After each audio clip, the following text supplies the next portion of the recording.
አዲስ የገባችሁ እንደሚባለው ሰብስክራይብ አድርጉ። ለብዙ ሰዎች እንዲተላለፍ የሚያስፈልገው ነገር አድርጉ።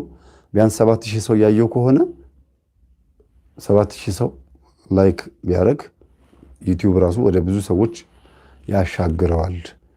ስለዚህ እዚህ አየር ላይ ያላችሁ በሙሉ አሁኑ ንኩት። ሰላም የዛሬ ቤተሰቦች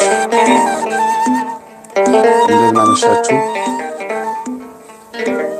አሜን። አምላካችን የጌታችን የመድኃኒታችን የኢየሱስ ክርስቶስ ስሙ የተመሰገነ ይሁን። ዛሬ ላይቭ የገባችሁ ሰዎች እድለኞች ናችሁ። በጣም ያላሰብኩትን ነው ዛሬ የገባሁት። እናንተ እንዳወያየ ነበረ፣ ግን በርዕሱ ላይ እንደጻፍኩት የገዳም አባቶች የተሰወሩ አባቶችን ታሪክ ከዚህ ገድል ላይ ነው ማነብላችሁ። ይህ ገድል በዘመናችን በዚህ 80 ዓመት ውስጥ የተፈጸሙትን ገድላቶች በተለይ 100 ዓመት በሉት ከ1911 ዓመተ ምህረት የካ ሚካኤል ከተመሰረተበት ጊዜ ጀምሮ እስካሁን ጊዜ ድረስ 110 ምናምን ዓመት ይሆናል ብዬ አስባለሁና አሰቦት ደብረ ወገግ ቅዱስ ሳሙኤልና ቅድስት ሥላሴ ገዳም ያሳተመው ገድል ነው። ከዚህ ገድል ላይ የማነብላችሁ ስትሰሙት አሁን እናንተ እንሳለም ብላችሁ ገዳም ሄዳችሁ የምትሳለሙት ሐምሌ 7 ቀን በተለይ ጉዞ ፕሮግራም ተዘጋጅቶ የምትሄዱበት አሰበ ተፈሪ ወይም አሰቦት ገዳም ታሪኩ የሚገርም የሚደንቅ ታሪክ ነው። እሱን ነው በጣም በቃ ዲቴል ገብቼ በደንብ አድርጌ መግቢያውን ማነብላችሁ። የመጽሐፉ መግቢያ ነው ማነብላችሁ። ገዳሙ መጽሐፉን ያሳተመው እኔ እንዳነበው ሳይሆን እናንተ እንድትገዙት ስለሆነ እኔ መግቢያውን አነበዋለሁ። መጽሐፉን መግቢያውን ስታዳምጡት ወደ ገዳሙ የመሄድ መጽሐፉን ለመግዛት ያላችሁ ጉጉት ከነፍሳችሁ ነው የሚመነጨው። በጣም የሚገርም ነው በእውነት በጣም እኔ በጣም ተደንቄበታለሁ። አንዱ ይሄ ነው። ሁለተኛ ነገር ዛሬ ከእንቅልፌ ስነሳ በአይነ ህሊናዬ ብልጭ ብሎ በቃ ይሄን ማንበብ አለብኝ ብሎ ገና ጠዋት ከእንቅልፌ ብድግ ስል ይሄ መጽሐፍ ነው አይኔ ላይ ውልል ብሎ የመጣው። ቀናቸው አይደለም መድኃኔዓለም ነው። በእርግጥ 3 ህልም ነበር ያየሁት። አንዱ ግን ህልም ሳይሆን እንደነቃሁኝ አይኔ ላይ የመጣው ይሄ መጽሐፍ ነው። ስለዚህ እግዚአብሔር ጥቆማ ነው ብዬ አስቤ ይሄን አቅርቤላችኋለሁ። አይመስላችሁም? እኔም ራሴ የዚህ ገዳም በረከት ተካፋይ ስለሆንኩኝ የተአምራቱ እኔም የዚህ ገዳም የፈውሱ ተካፋይ ስለሆንኩኝ ማለት ነው። እና በጸሎት ልክፈት ለብዙ ሰዎች ሼር አድርጉ። ተሰወሩ እንደሚጠፉ እንዴት እግዚአብሔር እንደሚሰውራቸው እዛ ገዳም ላይ ያሉት አብዛኞቹ ቅዱሳን የሚሰወሩ እረኛው ብትሉ ከብት ጠባቂው፣ ገበሬው፣ ሁሉም ያለው ነገር ስትሰሙት ትገረማላችሁና በደንብ በጽሞና አዳምጡ። ስዕላቸው፣ ፎቶአቸው ገድሉ ይሄን ይመስላል። መጀመሪያ ገድሉ ይሄን ይመስላል ለእናንተ እንደሚታያችሁ። ከዛ ደግሞ ጻድቁ ደግሞ እኚህ ናቸው ገዳማቸውና ስዕላቸው ይሄን ይመስላል። ጥርት ብሎ እንዲታያችሁ ከፈለጋችሁ ይኸውና እዚህ ጋር የበገዳሙ ማህተም ምልክትም አለበት። ህጋዊ የሆነ ገድላቸው እንደሆነ እንድታዩ ነው። ይሄን መጽሐፍ ሳብ አድርጌ እንዳነብ የረዳኝ ስላለ ነው። እንደገናም እግዚአብሔር መጽሐፉ ስላለ ነው ተነስና ይሄንን ብሎ እንዳነብ በአይነ ህሊናዬ ሲስልብኝ ዋለውና በደንብ አዳምጡ፣ በደንብ ስሙ። ከዛ በፊት ግን እንደ ማስታወቂያ አድርጌ የምናገረው ምንድነው የራሴን ግን ከራሴ ልጀምር መሰለኝ። እስቲ ለኔ ምንድነው የተደረገልኝ? አባ ሳሙኤል ዘዋልድባ የተደረገልኝ ልመስክር አይደለም? እንደዚህ ሊያዘውና ልመስክር። አልገለበጥኩትም አይደል?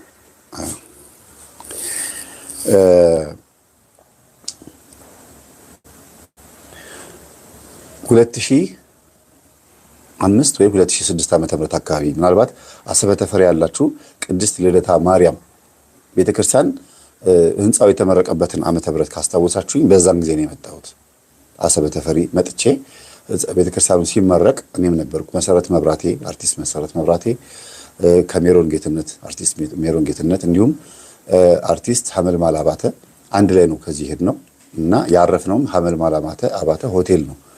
እና የሜሮን ጌትነት ቤተሰቦችን ሄጄ ሰላም ብዬ ተዋውቀን ምን ብለን እዛ አርፈን ነው ከዛ ጉባኤ ተካፍለን እንዲያውም መሰረት መብራቴ መዝሙር ስትዘምሩላ አስታውሳለሁ ምናልባት ካልተሳሳትኩኝ እና ሄድን ስዕል የቅዱሳን ስዕላት ለቤተ ክርስቲያን ለጸበል ቤቱ ይሁን ለክርስትና ቤቱ ይሁን አላውቅም ብቻ ስዕል አምጣ ተብዬ ስዕል ነው ይዤ ሄድኩት አብሬ ተጓዥ ሆኜ ሄድኩትና እዛ በዓል አክብረን እመቤታችን ቅድስት ድንግል ማርያምን አሰበ ተፈሪ ያለችዋን እመቤታችንን አክብረን አገልግዬ ስመለስ ከአሰበ ተፈሪ ወደ አዲስ አበባ ስትመጡ በስተቀኝ በኩል ያለው አሰቦት ገዳም አሰቦት ስላሴ ይሄ ስዕል ያለበት የአሰቦት ስላሴና የአባ ሳሙኤል ገዳም የሚል ታፔላ ወይም ላሜራ አየሁኝና እዛ ጋር መኪናው ቆሞ እንደዚህ ቤት ጽሁፉን በመስኮት በኩል እንደዚህ ያነባለው ሚኒባስ ነበር የምንሄደውና ከኔ ጋር አሉ አርቲስቶቹ ምኑም ሁሉም እና ይሄ አሰቦት ስላሴ ገዳም ነው ስል አዎ አሉኝ። ከዛ ወራጅ አለ ሲንቀሳቀስ ወራጅ አለ አልኩኝ። ዝም ብዬ እኮ ነው ያነበብኩት እና እንዴ ድንገት አሉኝ። አዎ በቃ ወርዳለሁ እዚህ ጋር ወርድ ከቀኑ 8 ሰዓት ነው አስቡት። ጠራራ ፀሐይ ነው አስቡት። ወደዛ አካባቢ ደግሞ ኃይል ያለውን ፀሐይ አረ በሰላም ወደ ቤት በሌላ ጊዜ ብትመለስ ይሻላል የሐምሌ ስላሴ እኮ ጉዞ አለ ማምሲሉ ጊዜ አይ በቃ ዝም ብዬ ልወርድ አልኳቸው። ዛሬ ልክ እንደሆነው ነው የሆንኩት ያን ጊዜ። ዛሬ አሁን ድንገት ተነስቼ በሐሳቤ እኛ አባት ባይሙሬ መጣው ገድላቸው መጥቼ ያነበብኩት ጧት ማለት ነው አነበብኩትና አውቀዋለሁ ግን ዝም ብዬ ያነበብኩት በቃ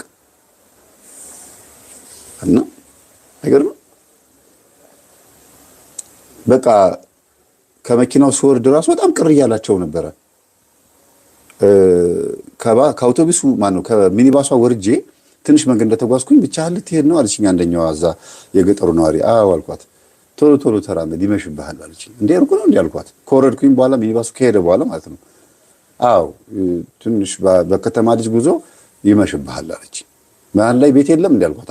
አሉ ቤቶች አሉ አንድ ቤት ማደር ትችላለህ አለችኝ።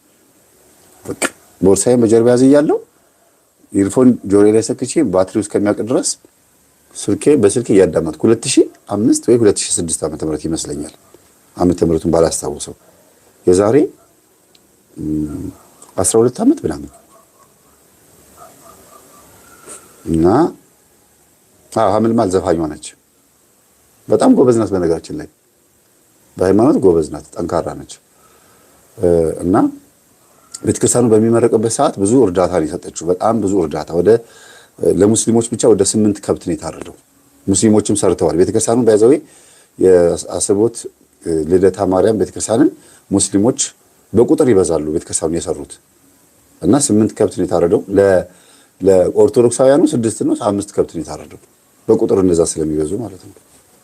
እና ሙስሊሞችም ኦርቶዶክሶችም ናቸው ቤተክርስቲያኑን አስመርቀውት ምግብ ተመግበን የመጣለው ነው። በጣም የሚገርም ነው ማለት የሚገርም ልዩ ቀን ነበር የዛን ጊዜ።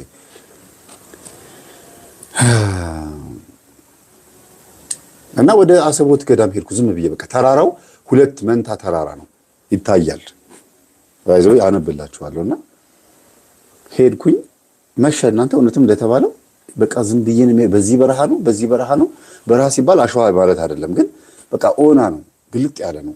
አንዳንድ ልጆችን ስጠይቅ ቶሎ ቶሎ ተራመድ ብቻ ነው የሚሉኝ ሌላ ነገር አያወሩም ማለት ብዙ አያወሩም። ደርሻለሁ ስላቸው ጊዜ ከፈጠንክ ትደርሳለህ ግን ባህል አንድ ቤት ብታድር ጥሩ ነው ይሉኛል። ለካ የሚያውቁት ነገር ስላለ ነው። ምናልባት አንበሳ ነው በብዛት የሚታወቀው እዛ አካባቢ ያለውና ብቻዬን ያንን መንገድ ወደ ከ8 ሰዓት ጀምሮ እስከ 8 ሰዓት ማለት 1 ሰዓት ተኩል ድረስ እስከ ማታ 1 ሰዓት ተኩል ድረስ እየተራመድኩ ነው። ምን ከታክሲ እንዳወረደኝ አላውቅም ምን እንደምጓዝ አላውቅም። የእግዚአብሔር መንፈስ ነው እንግዲህ። ከዛ ገባው መጀመሪያ ሴቶች ገዳም ታች አባ ሳሙኤል ነው የምታገኙት። አባ ሳሙኤል ገዳም ተሳልሜ አንድም አሁን ጠየቅኳቸው ልጄ እንዴት መጣሉኝ? አይ በቃ ዝም ብዬ ነው የመጣሁት እንደዚህ በዓል አክብሬ ሳቸው ጊዜ አይ ይሁን ለማንኛውም እዚህ ትቆይ ወይስ ላይ ትወጣለህ አሉኝ። አይ ልሂድ አልኳቸው። በልቶ ልሂድ አሉኝ። ደግሞ እንደገና ወደ ላይ ደግሞ እንደገና ከአባ ሳሙኤል ወደ ላይ ወደ ስላሴ ደግሞ ከላይ አለ አሰቦት ስላሴ ማለት ነው ዋናው። እና እዛ ሄድኩኝ። አንድ መነኩሴ ባህታዊ ተቀበሉኝ። መነኩሴ ናቸው ወጣት ናቸው እና በጣም ክስት ያሉ በጾም በቃ ያለቁ አባት ናቸውና ከየት ነው አሉኝ። ከከተማ ነው አልኳቸው። ከአዲስ አበባ አሉኝ። አዎ ግን አሰበ ተፈሪ ማርያምን በዓል አክብሬ ነው ወደዚህ የመጣሁት። እንዴት ብቻህን መጣህ? እኔ አላውቅም አልኳቸው። በልና ግባ ሲነጋ ታወራለህ አሉኝ። ገባን። ስለ ገዳሙ ስለተሰወሩ አባቶች ሲነግሩኝ አፌን ከፍቼ እስከ ሌሊቱ 9 ሰዓት ድረስ ጸሎታቸውን ትተው እኔን እያስተማሩ ማለት ነው። በልችን ሲነጋ ወዲያ ወዲህ ሳትል ሲነጋ ራሱ በእግር ነው የምትጓዘው። አሁን 1-2 ሰዓት ያክል ትተኛለህ። ከ9 ሰዓት ጀምሮ እስከ 12 ሰዓት ድረስ ተኛና ከዛ በኋላ ተነስተ ደግሞ ትሄዳለህ አሉኝ። እንዴ አልውልም እንዲሳቸው ጊዜ ምን ታረጋለህ ልጅ? እዚህ ምንም አታረግም። ዝም ብሎ እኮ አይመጣም። ተፈቅዶ እንደው ዝም ብለህ የመጣህ ራሱ የቅዱሳን ፈቃድ ሆኖልህ እንጂ ያለ ፕሮግራም አትምጣ፣ ጥሩ አይደለም አሉኝ። እሺ አልኳቸው። ግን ከነገሩኝ በኋላ መቀመጥ መሰንበት ፈለኩ። እዛ መሰንበት ፈለኩኝና ግን በቃ ቤተሰብ ያስባል ብዬ ስላሰብኩኝ እሺ በቃ ልሂድ ብዬ ሹራብ ኮፍያ አድርጌ ነበር እና የሹራብ ኮፍያውን ልቅ አድርጌ ኮፍያ ውስጥ ቋርፍ ስጡኝ አልኳቸው። የደረቀ ዳቤ አለ፣ ቋርፍ አለ። ይሄንን ከበላህ ሆድ ውስጥ ያለው ሁሉ ነገር ነው የሚያስወግደው፣ ፈውስ ትፈወሳለህ፣ ሁሉ ነገር ማንበብ ብለው ነገሩኝ። ያን ጊዜ መምህር ግርማ ጋር በዳንኩኝ በ2ኛ ዓመቴ ነበር። ፈውስን አውቃታለሁ ምን እንደሆነች፣ ስለ አጋንንት ሴራ አባቶች እንዴት እንደሚያሰቃያቸው እዛ በደንብ አድርገው ቁጭ አድርገው ነው የነገሩኝ። እኔ የዛን ቀን በቃ ምግብ እንኳን አልበላሁም። በቃ የእነሱን ቃል ነው የተመገብኩት፣ እነሱም ረስተውት ማለት ነው። እና እግርህን ካላጠብኩ ብሎ አስጨንቀውኝ አልቅሼ ነው እግሬን ያጠቡትን በፍጹም አይሆንም ብዬ እና እንደዚህ አይነት አባቶች በገዳም ውስጥ በበዙልን ብላችሁ ትሉና ግን አንዳንድ ጊዜ ከዛው ከሶማሊያ ምናምን አካባቢ መጥተው እነዚህን አባቶች ደግሞ ያርዷቸዋል፣ ይገሏቸዋል፣ ያጠፏቸዋል። ሰማዕትነት ነው ለነሱ። ግን ያው መቼም እኛን እግር እንዲያጥባር እንደሚቆዩልን የምንለው እንዲጸልዩልን ነው። ከዛ ወደ ከተማ መጣሁኝ። ያንን መንገድ ሙሉ ቀን ስጓዘው ዋልኩኝ። ልክ ከቀኑ 7 ሰዓት ሊሆን አካባቢ ላይ ደረስኩ። ከዛ ታክሲም አገኘሁኝ። ወደ አዲስ አበባ ነኝ ስላችሁ ነው ናዝሬት፣ መጀመሪያ በዚህ በኩል ናዝሬት ነው ምናምን የምታድረው አሉኝ። አይ አዲስ አበባ በገባ ደስ ይለኛል አልኳቸው። ከዛ ታገኛለህ፣ ማታውን የሚጓዝ ታገኛለህ አሉኝ። ሄድኩኝ። እየበላሁት የመጣሁት ባይዘው ረስቸው፣ ሮብ መሆኑን ረስቸው፣ ሮብ ነው አርብ መሆኑን ረስቸው፣ ዝም ብዬ በመንገድ ላይ እየበላሁት የመጣሁት ቋርፉን 1 2 3 ቋርፍ በልቻለሁ። ሆዴ ተገላበጠ። መጨረሻ ላይ አዲስ አበባ መጣሁ። ባለቤት የተቀበለችኝ፣ ኧረ እንደዚህ አይነት ነገር ነው እኮ ቆይቼ የመጣሁት፣ በዓሉ ካለፈ ቆይቷል እኮ እኔ እንደዚህ ገብቼ ማምስላት። ባለቤቴ በጣም ገረማትና ቋርፉን ሰጠኋቸው። ቤት ውስጥ ያለ ሰው በላ። ማታውኑ እንደመጣሁኝ ማለት ነው ወደ ታች በላይ አጣደፈኝ። ያው ታች በላይ ታውቃላችሁ አይደለም? ሸርተቴ ማለት ነው። አጣደፈኝ። ከዛ እስቲ ይሄንን ጉዳይ ያለው ብዬ እናንተ ኢንዶሚን ታውቃላችሁ? ኢንዶሚን ልክ እንደ ኢንዶሚን ነው ኮሶ ከውስጥ የወጣው፣ ጥርግ ብሎ ነው የወጣው። በቃ የተከማቸ እንትን አይነ ምድር ምናምን የለም። አይነ ምድር የት እንደገባ አላውቅም። ከውስጤ ቶክሲክ በቃ እንደዚህ እንዴት ዲቶክስ እንደምትሉት አለ አይደል? በቃ ዲቶክስ ነው ያደረገኝ። ሙሉ አካሌ ውስጥ ያለው ቆሻሻ ነገር ጉልቅ አድርጎ ያወጣው። ሰላም ይሆንኩት።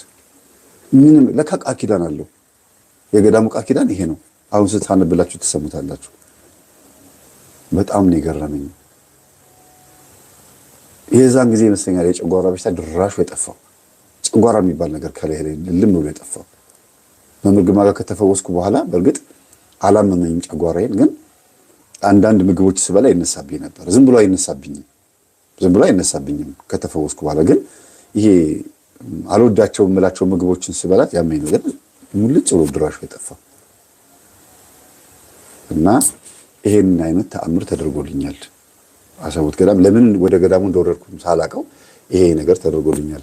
ስለዚህ እዛ የሚያቆኝ ቅዱሳን ናቸው እንግዲህ ዛሬ ያነሳሱኝ ማለት ነው።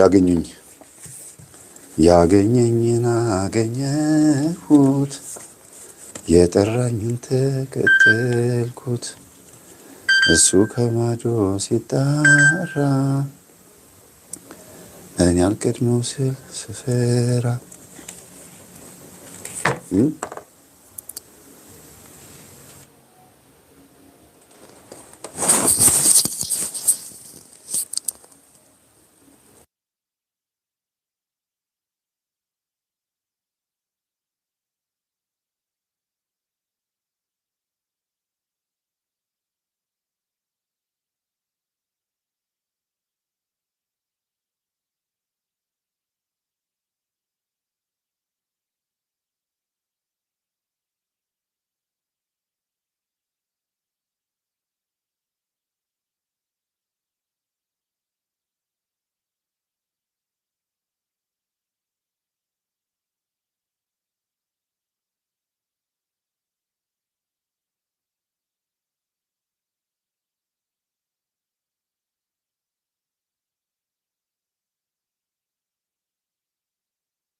እሺ ይቅርታ በጣም ይቅርታ ወሳኝ ጉዳይ ስለሆነብኝ ነው።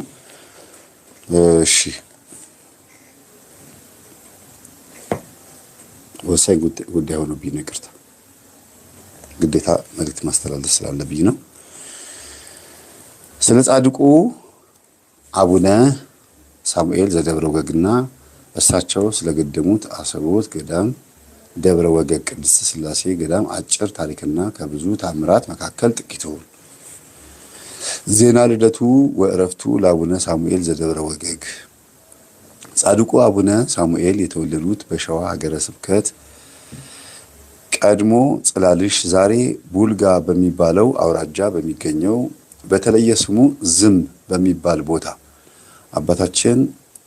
ከአባታቸው እንድሪያስ ከእናታቸው አርሶኒያ ይባላሉ ከነሱ ተወለዱ። ሁለቱም እንደ ዘካርያስና እንደ ኤልሳቤጥ በሕግ የተወሰኑ የእግዚአብሔርን ሕጉንና ትእዛዙን የሚጠብቁ ፍቅርንና ትህትናን ገንዘብ ያደረጉ እምነታቸውን በፈጣሪያቸው ላይ አድርገው እንግዳ በመቀበልና ችግረኞችን በመርዳት የሚኖሩ የበቁ ደጋግ ሰዎች ነበሩ።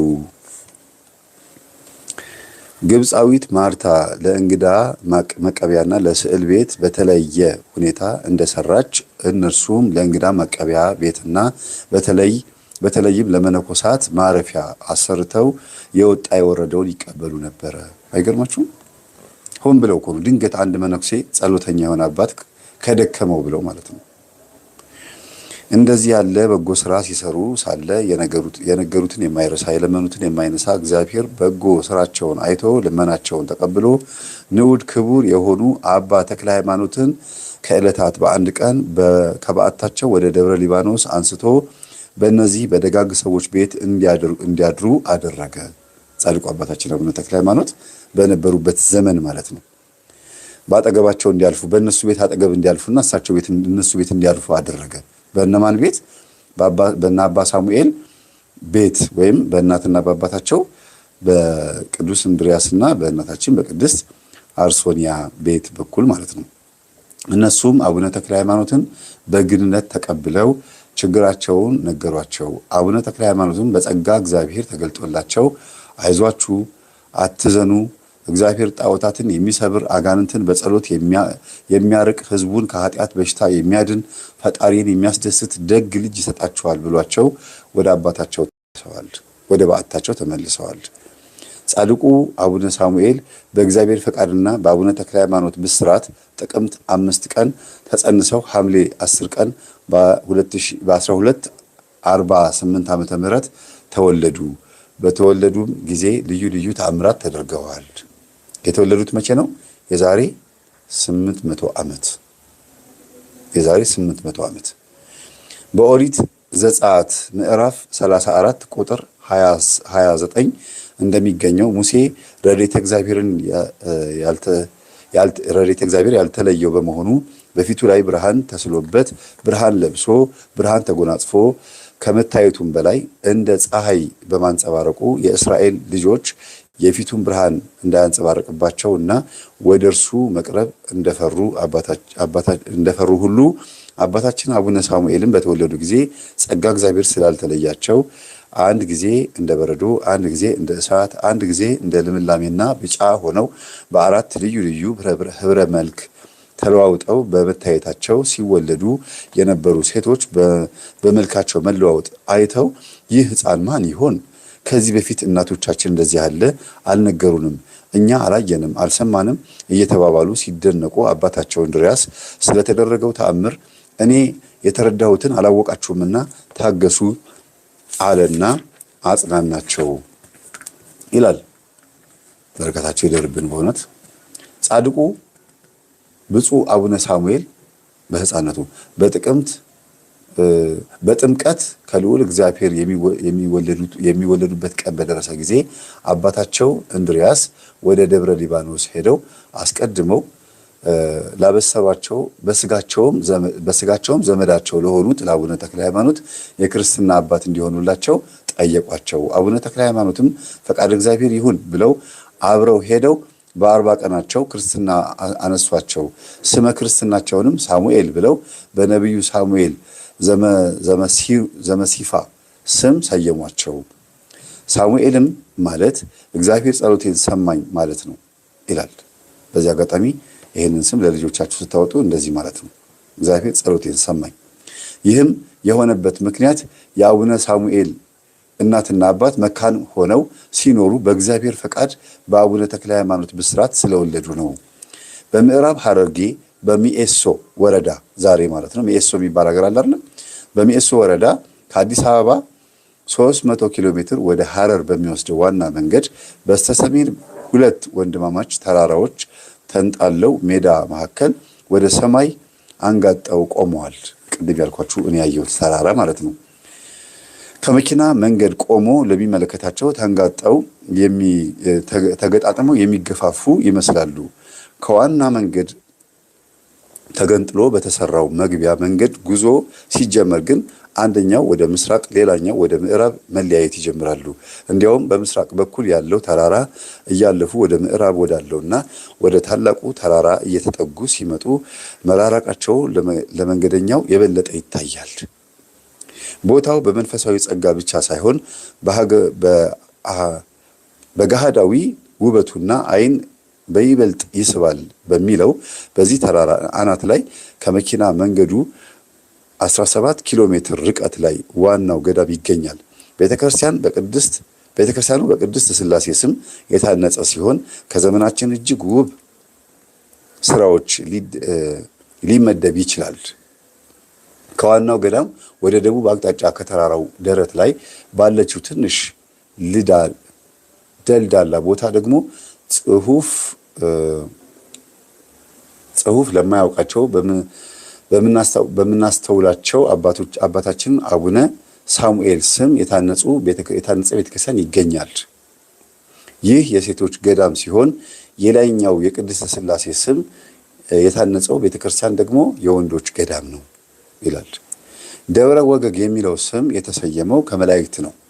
በዕለተ ዓርብ በዕፀ መስቀል ጌታችን መድኃኒታችን ኢየሱስ ክርስቶስ ተቸንክሮ በተሰቀለ ጊዜ መላእክት ከችንካሮቹና ከተወጋው ጎኑ የፈሰሰውን ደም በብርሃን ጽዋ ተቀብሎት ደሙን በዓለም ዙሪያ ረጩት ይላል። መላእክቶች በተለይም ሊቀ መላእክት ቅዱስ ሚካኤል ቅዱስ ኡራኤልን ጽዋህን ረጭተህ ባለህበት ቦታ አንጠፍጥፈው እርጨው ሲል አዘዘው። ቅዱስ ኡራኤልም እንደታዘዘው ጽዋውን ረጭቶ አንጠፈጠፈው። በዚያም ቦታ ያ ቦታ የብርሃን ወጋገን አጥለቀለቀው። በዚያም ጊዜ መላእክት ደብረ ወገግ የብርሃን ተራራ ሲሉ ሰየሙት። ድርሳነ ኡራኤል ላይ ይመልከቱ። ቅዱስ ሚካኤል ወደፊት ጠራውና ወደፊት ፈጣሪውን የሚያገለግል ታላቅ ጻድቅ ይመጣበታልና ይህች ቦታ ባርካት ብሎ ቅዱስ ኡራኤልን አዘዘው። ባዘዘው መሰረት ባርኳት እንዳረገ ይኸውም ድርሳን ያመለክታል ይላል። አሜን። የአቡነ ሳሙኤል የመቃብር ቦታ ሳይታወቅ ለብዙ ጊዜ ይኖር ነበረ። የግራኝ ወረራ ቦታውን ካጠፋው በኋላ ለብዙ ዘመን እንደገና ሳይገደም ኖሯል። በ1911 ዓ.ም በንግሥት ዘውዲቱ ዘመን በኩሬው አጠገብ የሚገኝ ትልቅ ግዙፍ ሾላ ነበረ። በውስጡም እንደ ሾላ ያለ ነበረ፣ እንደ ዋሻ ያለ ነበረ። አባ ገብረ ኢየሱስ የሚባሉ ባህታዊ ከበካ ተክለ ሃይማኖት እየመጡ ሱባኤ ይገቡበት ነበረ።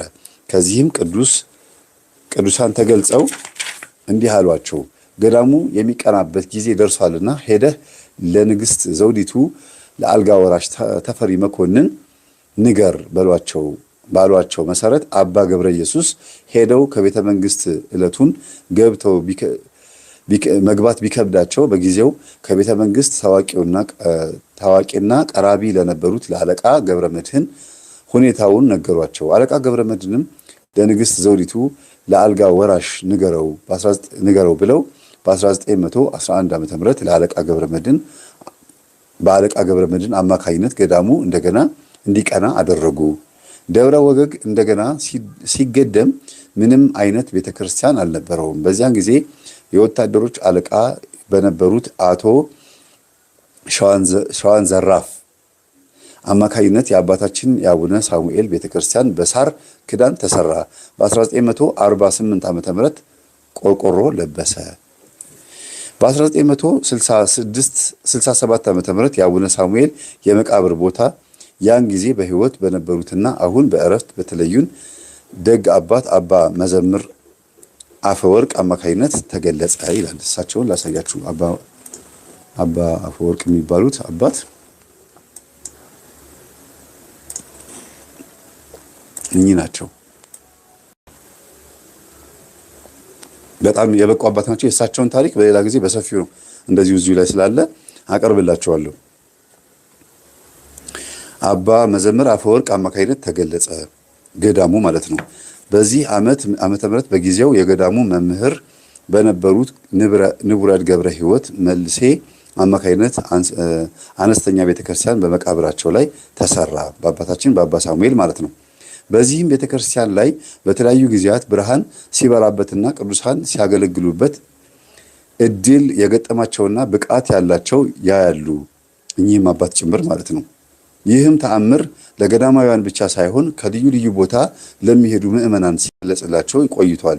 መቃብራቸው በተቆፈረበት ጊዜ 3 ጉሬዛ የመሳሰሉ ህብራቸው ለማብራራት የሚያስቸግር ፍጡራን ከጉድጓድ ወጥተው በዚያን ጊዜም ንቡረ እድ ገብረ ሕይወት አባ መዘምርን አባ ገብረ ኢየሱስንና በቁፋሮ ላይ ያሉ ብዙ ገዳማውያን ነበሩ። ባጠገቡም አንበሳ ለ3 ቀኖች ሳያቋርጥ ሲጮህ ሰንብቷል ይላል።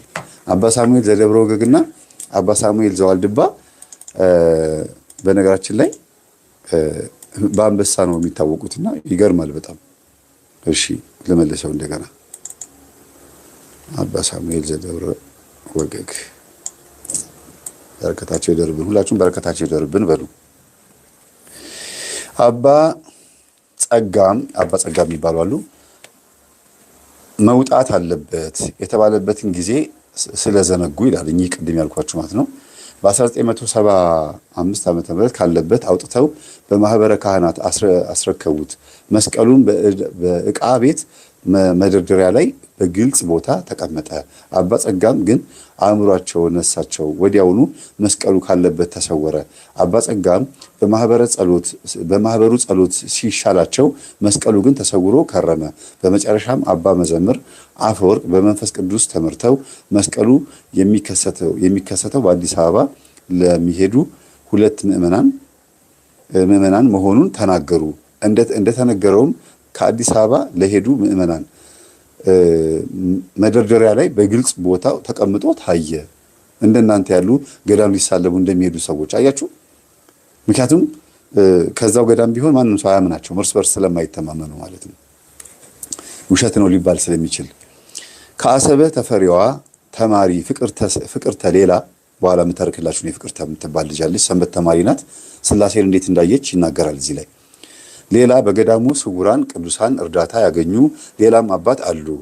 ሐምሌ 26 ቀን 1980 ዓመተ ምህረት ሌሊት አባ ዓለሙ ኃይሌ የተባሉ መነኩሴ ከክፉ ጠላት ፊት ለፊት ተፋጠጡ፣ በጽኑ ተደበደቡ። ሰይጣን ማለት ነው እንግዲህ ክፉ ጠላት ማለት ሰይጣን። የሚገርም ነው። በጽኑ ተደበደቡ። ልባቸውን በከፊል ተሰውሮና አስገድዶ በሰጣቸው ክብሪት ልብሳቸውንና ንብረታቸውን አቃጠሉ። አእምሯቸውን ነስቷቸው እኮ ነው። በዚሁ ከጠላት በተሰጣቸው ቢላዋ የራሳቸውን አንገት አረዱ።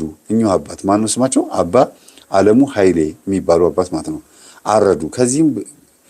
ከዚያም በዚሁ አመፀኛ ጠላት እየተጎተቱ ተወሰዱ። ሐምሌ 27 ቀን 1980 ዓመተ ምህረት ጠዋት መነኩሴው ስለጠፉ ደውል ተደውሎ ማህበረ ገዳሙ ፍለጋ ተሰማራ። ገዳም የደም ነጠብጣብ ስለነበረ ፍለጋው አስቸጋሪ አልነበረም። የደሙ ነጠብጣብ ግን አባ ዓለሙ ወዳሉበት ቦታ አላደረሳቸውም። ደርሶ ድርግም ብሎ ጠፋ። ነጠብጣቡ የት እንደሄደ አላገኙትም ማለት ነው። ፈላጊዎቹም ብዙ ሞክረው ሲያቅታቸው ተመለሱ። ሐምሌ 28 ቀን 1980 ዓመተ ምህረት ከ3 ቀን በኋላ ከሰዓታት በኋላ አባ ዓለሙ በእጃቸው በደም የተለወሰ ጩቤ እንደያዙ እየተንገዳገዱ መጡ።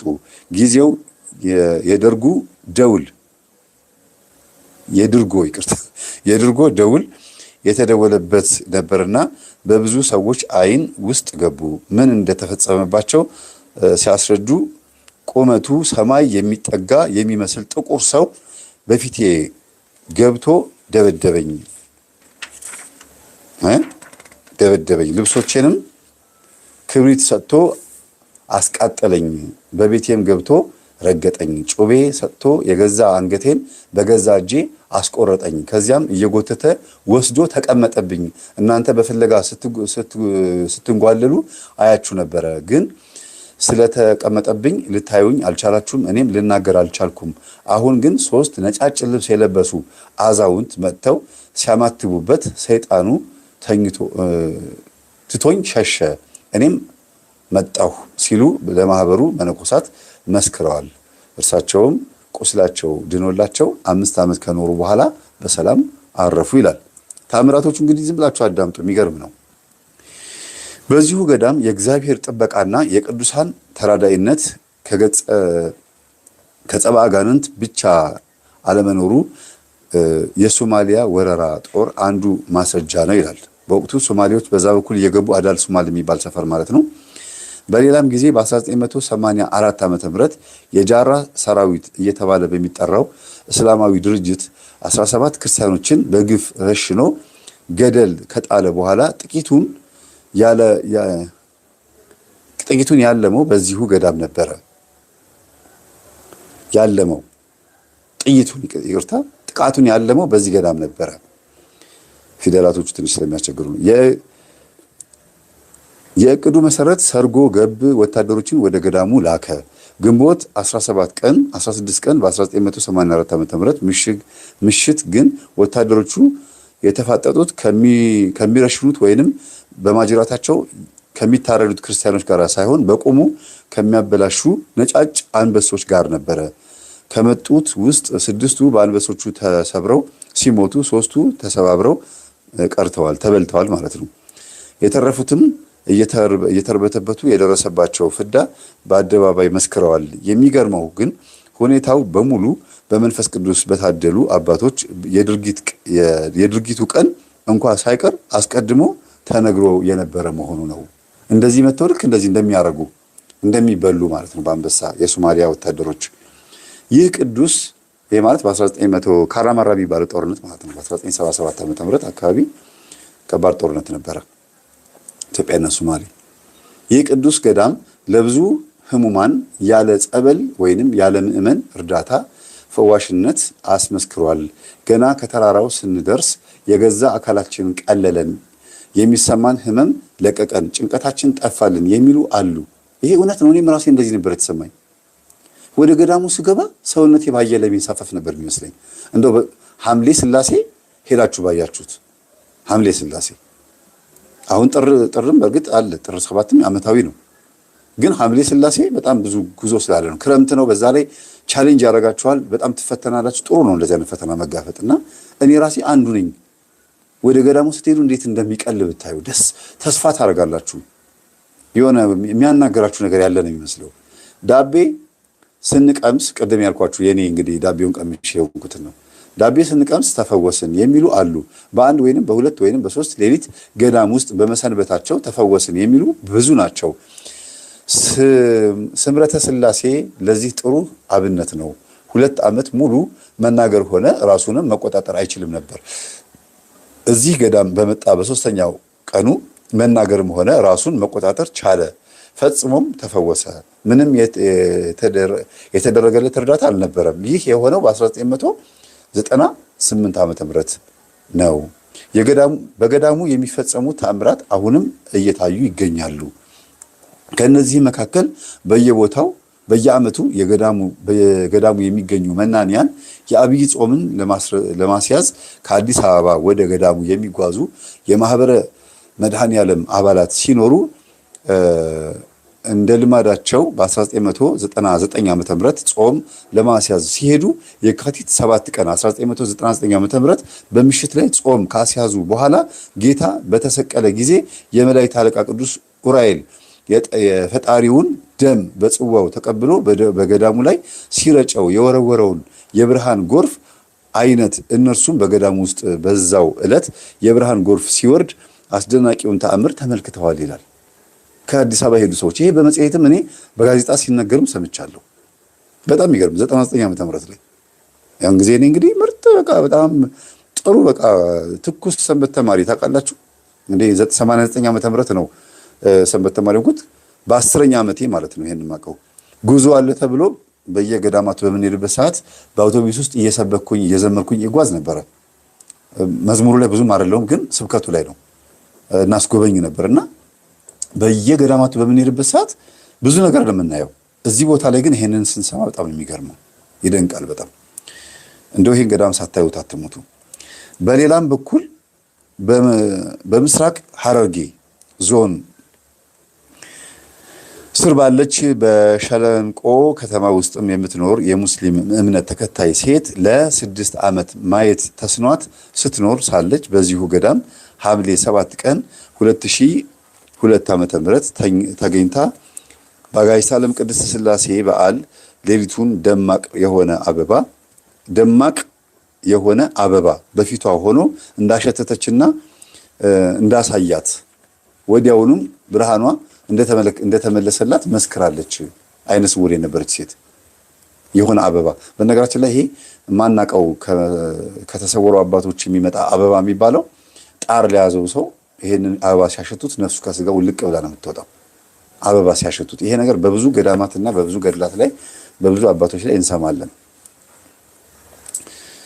በተመሳሳይም በ2002 ዓመተ ምህረት የሐምሌ ሥላሴ ክብረ በዓል ምክንያት በማድረግ ከምስራቅ ሐረርጌና ኮምቦልቻ ከተማ የመጡ ሁለት የመንፈስ ጭንቀት ህመም ያለባቸው ሰዎች አንዱ ሸምገል ያሉ የጠፉ ሲሆን አንዱ 20 ዓመት ወጣት ሄኖክ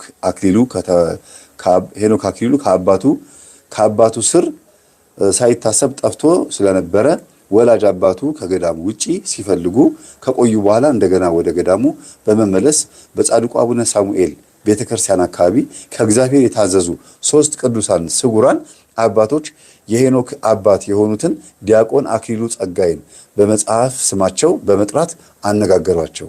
የተሰወሩ አባቶች ማለት ነው። ደስ አይልም አሉ። አሁንም ይውላችሁ ልባችሁ ንጹህ ከሆነ ይሄ ነገር አለ። ግድ የላችሁም እምነታችሁ ላይ ጠንካራ ሁኑ። እነዚህም አባቶች የዛውኑ ጊዜ የጠፋው ሽማግሌ አውደ ምህረቱ ላይ ይመጣል፣ አንተም ደጅ ጥና 1 ወይንም 2 ሱባኤ ግባ፣ ያንተም ልጅ ሥላሴ በሥላሴ ፈቃድ ቀን ይገኛል ብለዋቸው ሌላ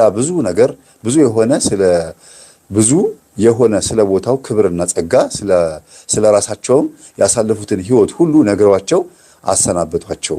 ይሄ እንግዲህ ተሰውሮ የነበረ ቤተክርስቲያን ነው። እዛ ገዳም ያሉ አባቶች ይሄን ቤተክርስቲያን አያውቁትም፣ ግን እዛው ጫካ ውስጥ እንዲህ አይነት ቤተክርስቲያን አየሁ አሉ። ተገልጠው ነው እንግዲህ ያዩት ማለት ነው። ልጁ አባቱ ሱባኤ ውስጥ እንዳሉ አስተባባሪ ከተማ ደርሶ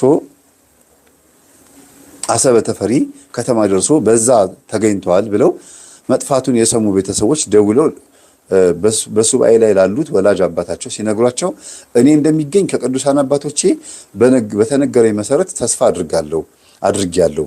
ስለሆነም ሱባኤውን ሳልጨርስ አልወጣም፣ ልጁን ወደ ቤቱ ውሰዱ ብለው ሱባኤውን ጨርሰው ወደ ቤታቸው በሰላም ሄደዋል።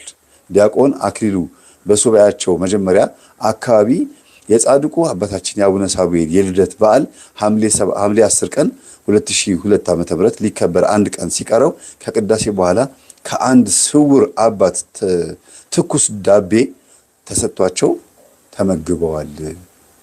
ይገርም ነው። ከተሰወሩ አባት ተገልጠውላቸው እኮ ነው። ይሄ ነው እንግዲህ ከከተማ ሄዶ ገዳም ስትሳለሙ እንዲህ አይነት በረከት ነው የምታገኙት አሉ። በተለይ አሰበ ተፈሪማ በቃ ማትሰሙት የለም። ተሰውሮ ያሉ አባቶች በጣም እልፍ ናቸው። እሺ እንቀጥል። እውነት እንደው ሐምሌ ሥላሴማ መሄድ አለባችሁ። የወንዶች ገዳም የሚገኘው የቅድስት ሥላሴ ቤተክርስቲያን በአለቃ ገብረ መድኅን አስተባባሪነት በ1918 ዓመተ ምህረት ተጀምሮ በ1919 ዓመተ ምህረት ተጠናቀቀ። ሁለቱም አብያተ ክርስቲያናት በአገልግሎት ላይ ያሉ በ1928 ዓመተ ምህረት ኢጣሊያ ሀገራችንን ወረረ። በመላው ኢትዮጵያ እንዳደረገው ሁሉ ወረራው ወራሪው ጠላት የቅድስት ሥላሴ ቤተክርስቲያን አፈራርሶ ንዋየ ቅድሳቷን ከፊሉን መነኮሳትን ወደ ደብረ ሊባኖስ ሲያግዝ ከፊሉን መነኮሳት ሞቃዲሾ ወስዶ አሰራቸው። የአቡነ ሳሙኤል ቤተክርስቲያን ግን አልፈረሰም። ከነጻነት በኋላ ወይም ከአድዋ ማለት ነው እንግዲህ አፄ ኃይለ ሥላሴ መጥተው ካስተካከሉት በኋላ በ1936 ዓመተ ምህረት ንዋየ ቅዱሳቱንና የተረፉትን መነኮሳት ተሰብስበው ወደ ደብረ ወገግ ሄዱ። የቅድስት ሥላሴ ቤተክርስቲያንም ትንሽ መቃኞ ሰርተውለት እስከ 1950 ዓመተ ምህረት ድረስ ቆዩ።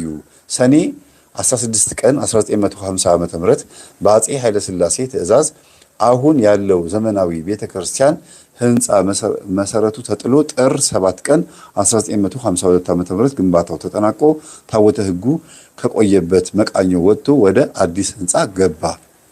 የአሰቦት ደብረ ወገግ ቅድስት ሥላሴና የአባ ሳሙኤል ገዳም የታሪክ ማስታወሻ ብቻ አይደለም፣ የፈጣሪ ቸርነትና ክብር በዚሁ ቦታ ይገለጻል።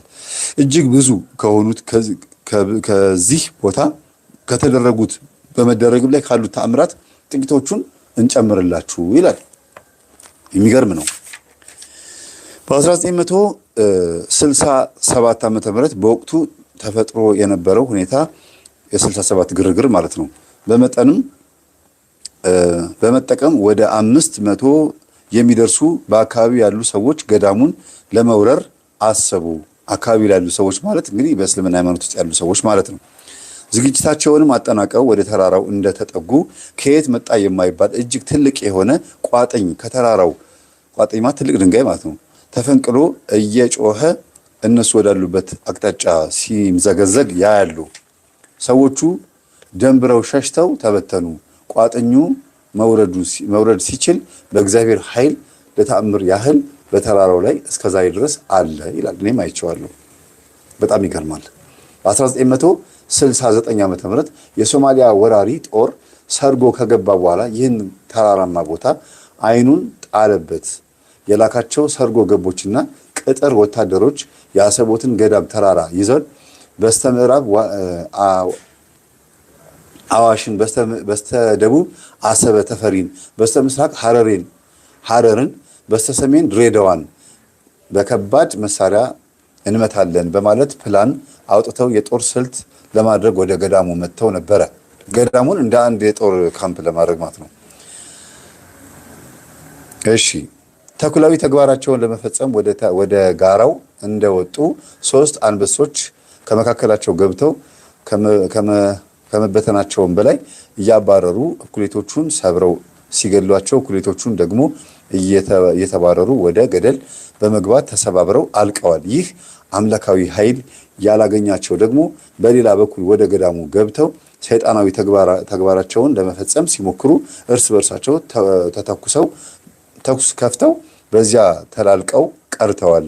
ከዚህ የተረፉት ደግሞ ጋራውን ለመያዝ ሲሯሯጡ ገና ከጋራው በታች እንዳሉ ለመጀመሪያ ጊዜ ጥቂት ዝናብ ዘንቦ እንግዲህ እዛ ቦታ ላይ ዘንቦ አያውቅም እንዳበቃ አንድ ነጭ አሞራ 3 ጊዜ ቢዞርባቸው አእምሯቸው ጠፍቶ እስከ እርስ በርሳቸው እስኪረሳሱ ድረስ ያሉበትም ሀገር ኢትዮጵያ መሆኑን እስኪረሱ ድረስ ልባቸው ከመሰወሩም በላይ ተለያይተው በየጫካው ጠፍተው ቀርተዋል።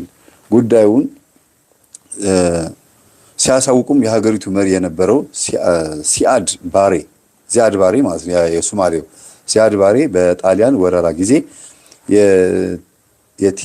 የቲሊንቲ ማዕረግ ይዞ ደብረ ወገግ ያውቀው ነበርና ሰርጎ ገቦቹን አልታመኑም። በዚያም መሰረት በቁጥርም ሆነ በመሳሪያ ከፍተኛ የሆነ የበለጠ የተደራጀ ጦር ደግሞ ላከ። ተራራውም መውጣት እንደጀመሩ ቅዱስ ጊዮርጊስ በፈረስ በአየር ላይ እንደ አውሎ ንፋስ እየተምዘገዘገ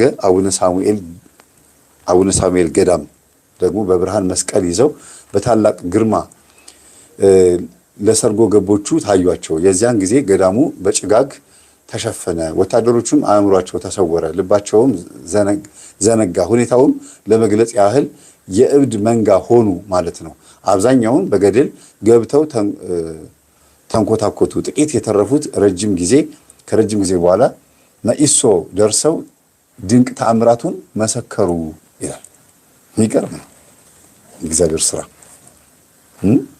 በዚህ በአሰቦት ደብረ ወገግ ገዳም የተሰወሩ ቅዱሳን አባቶች በርካታ ናቸው። ከነዚህም ከዚህ በታች ያሉትን እዘረዝራለሁ ይላል ገድሉ። የተሰወሩ አባቶችን አንደኛ በ1934 ዓ.ም ከዋልድባ ወደዚህ ገዳም የመጥተው በቁጥር 500 የሆኑ አባቶች ተሰውረዋል። አስቡ፣ ከዋልድባ ወደዚህ ገዳም የመጡ አባቶች 500። ሁለተኛ ከጎንደር ክፍለ ሀገር ማህበረ ስላሴ እየተባለ ከሚጠራው ገዳም ደግሞ 1000 መናንያን መጥተው በዚሁ ገዳም ተሰውረዋል። 1000። ከዚህ ወዲህም በገዳሙ የነበሩት መናንያን እነዚህ ቅዱሳን ወደ አሉበት እየተጨመሩ ሲሆን አባ ገብረ ሕይወት የተባሉ ባህታዊ ለ10 ዓመት ያህል በዋሻ ዘግተው ከኖሩ በኋላ በ1945 ዓመተ ምህረት ከሰው በመሰወር ከቅዱሳን ጋር ተጨምረዋል። አራተኛ የገዳሙን ላሞች ለብዙ ዘመናት ሲጠብቁ የኖሩ ባህታዊ ክፍሌ የተባሉ ደግሞ በ1964 ዓመተ ምህረት ከዕለታት በአንድ ቀን በስውር የሚኖሩ ከሾላ የተሰራ የመድኃኔ ዓለም ቤተክርስቲያን አግኝተው መነኮሳቱን ይዘው በሄዱ ጊዜ እንደገና ተሰወረባቸው። አዝነው ሳለ በአራተኛው ቀን እንደተለመደው ላሞቻቸውን ይዘው ወደ ስፍራው ሲሄዱ ቤተክርስቲያኑ ተገለጠላቸው። የተዘዋወሩም ሁኔታውን በሚመለከቱበት ወቅት ቅዱሳን ጠርተዋቸው እንደገቡና ከቅዱሳኑ ጋር ተገናኝተው በዚያ ተሰውረው እንደቀሩ ከዚህም በኋላ ስማቸውን ለመግለጥ ያልፈለጉ 3 ባህታውያን ወደ ገዳሙ መጥተው በገዳሙ ድርጎ ምንድን ነው? ድርጎ እየተሰጣቸው ለጥቂት ቀኖች ከቆዩ በኋላ ለሱባኤ ወደ ዋሻ ገብተዋልና ዘግተው ሳሉ በስውር ከቅዱሳን ጋር ተጨምረዋል። እነዚህ 3 ማንነታቸው የማይታወቁ ባህታውያን ተሰውሮ ማለት ነው። የሚገርም ነው። ድርጎ ምንድን ነው? ሲጻፉ ድርጎ እየተሰጣቸው ለጥቂት ቀናቶች ቆዩ ማለት ነው።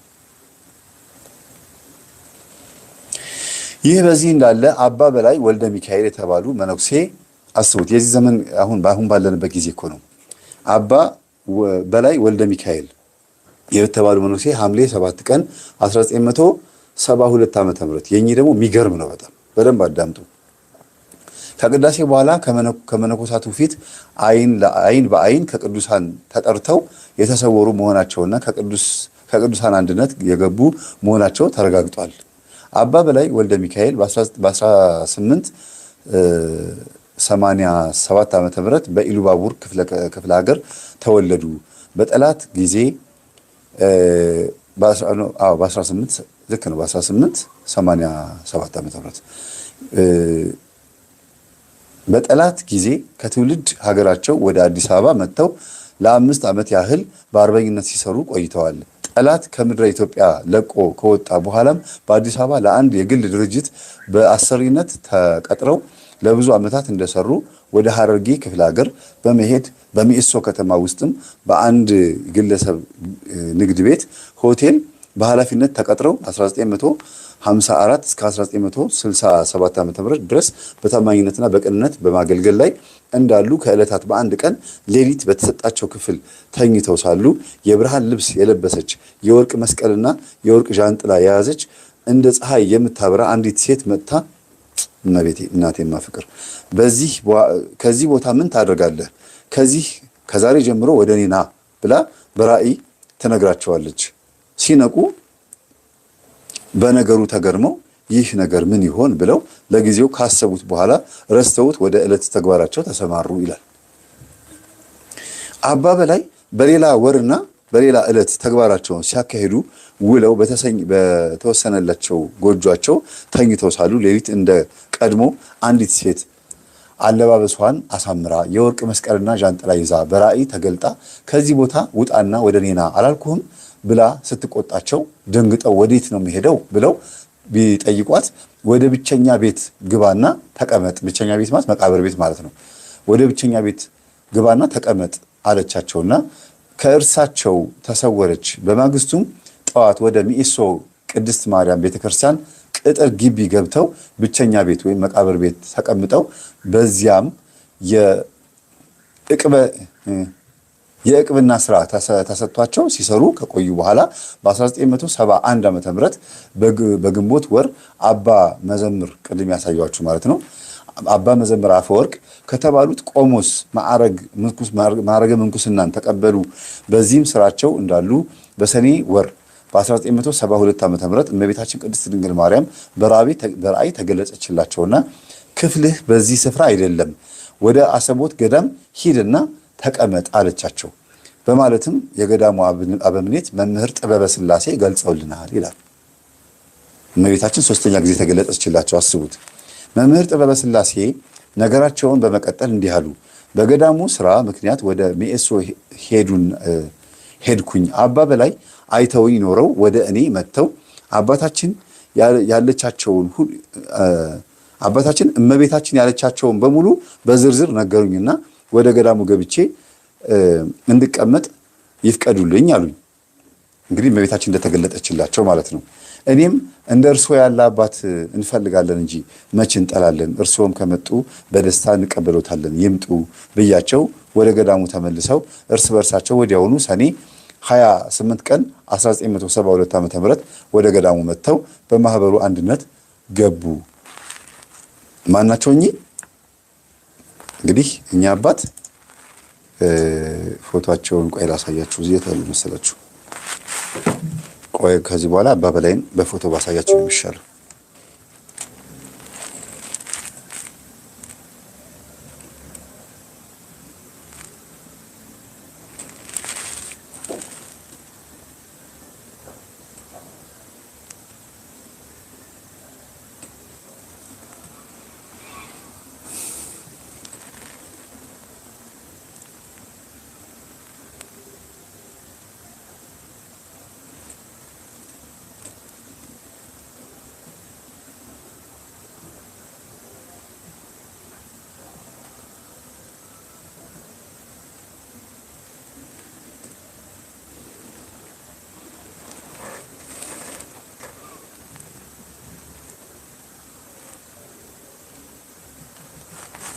አባ በላይ ማለት እኚህ ናቸው። እንግዲህ በፎቶ ላሳያችሁ ብዬ ነው። እሺ ትንሽ ፋታ እንድትወስዱ።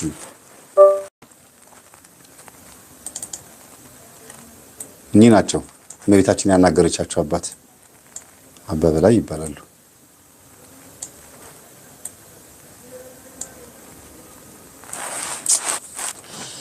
እሺ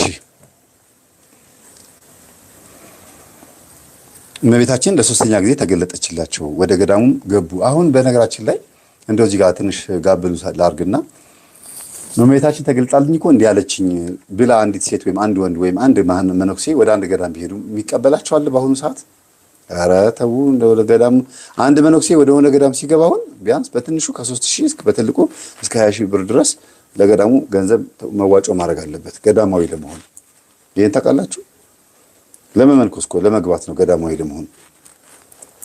ቤትም ካለው ቤቱን ሸጦ የሆነ ነገር አድርጎ ብቻ ገዳም መግባት አለበት።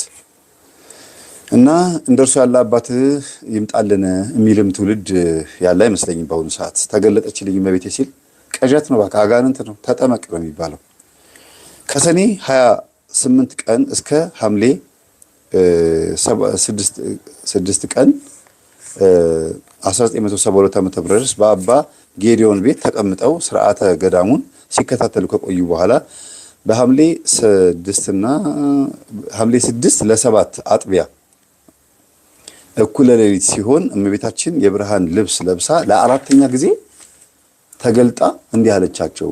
ሐምሌ 7 ቀን 1972 ዓ.ም የሥጋ ወደሙን ተቀበል። ከዚህም በኋላ እህልና ውሃ አትቅመስ። ታቦቱ ወጥቶ ዑደት ከተደረገና ስርሆተ ሕዝብ ከሆነ በኋላ አንድ የሚያነጋግርህ ሰው ይመጣል። አትደንግጥ፣ አትፍራ፣ አትጠራጠር። ለአንተ ሲታይህ ለሌላው አይታይም። አንተ ትሰማለህ፣ ሌላው ግን አይሰማም።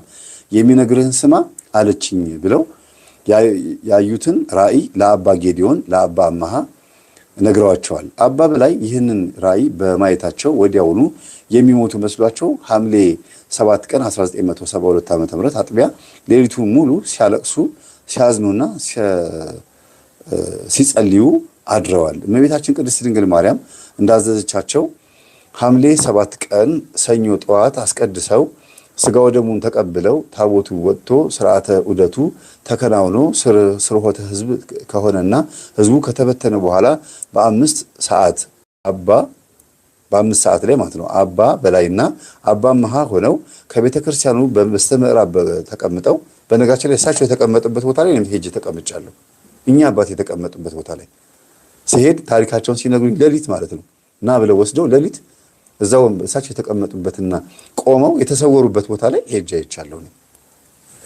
በስተምዕራብ ተቀምጦ ወዲያውኑ አባ በላይ በእጃቸው እያመለከቱ ጃኖ ልብስ የለበሰ አንድ ሰው ወደ በደውሉ ስር መጣ ብለው ለአባ አማሃ ነገሯቸው። አባ አማሃ ሚስጥረኛቸው ናቸው። ነገር ግን ለአባ አማሃ ፈጽሞ ሊታያቸው አልቻለም። በዚሁ ወቅት አባ በላይን ያለህን ዕቃ ሁሉ አስረክበህ ተከተለኝ አላቸው። ተከተለኝ አለኝ ብለው የለበሱትን ካባ ካፖርታቸውንም ኮታቸውንም ጋቢያቸውንም የእግር ሹራባቸው ካልሲ ማለት ነው በቆባቸው ላይ የነበረውንም ሻሽና ጃንጥላቸውንም ሳይቀር ለአባ አማሃ ሰጥተው እየተርበተበቱ በለሆሳስ እየደገሙ በቀስታ ይራመዱ ጀመሩ ወደፊት። እግዚአብሔር ስሙ የተመሰገነ ይሁን።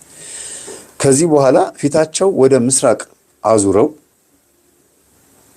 3 ጊዜ ሰግደው አብ ወልድ መንፈስ ቅዱስ ሆይ ወደ መልካም መንገድ ምራኝ እያሉ ሲጸልዩ እንባቸው እንደ ጎርፍ ሲወርድ ይታይ ነበረ። ወዲያውኑ ይህን እያሉ ጸሎት እንደጨረሱ ከአባ አማሃ ዓይን በቅጽበት ተሰወሩ። ከዚህም በኋላ አባ አማሃ እጅግ ከመደናገጣቸውም በላይ የሚሉት ስላጡ ወደ ተግባር ቤት እየሮጡ መጥተው ሁኔታውን ለመነኮሳቱ ነገሯቸው። መነኮሳቱም እየተሯሯጡ ወደ አባ በላይ ወደ ተሰወሩበት ስፍራ ሄደው መፈለግ ጀመሩ። ነገር ግን አባ በላይ ወደ ተሰወሩበት ቅዱሳን አንድነት እንደገቡ አንዳንድ የበቁ አባቶች ስለነገሯቸው መነኮሳቱ ወደ መጡበት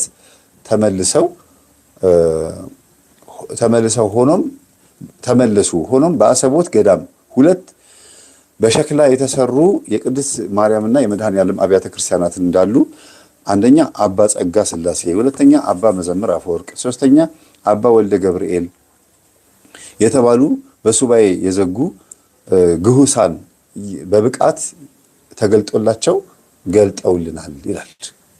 ያ ማለት የተሰወረ ቤተክርስቲያን ሆኖ በሸክላ የተሰራ የሚገርም ነው።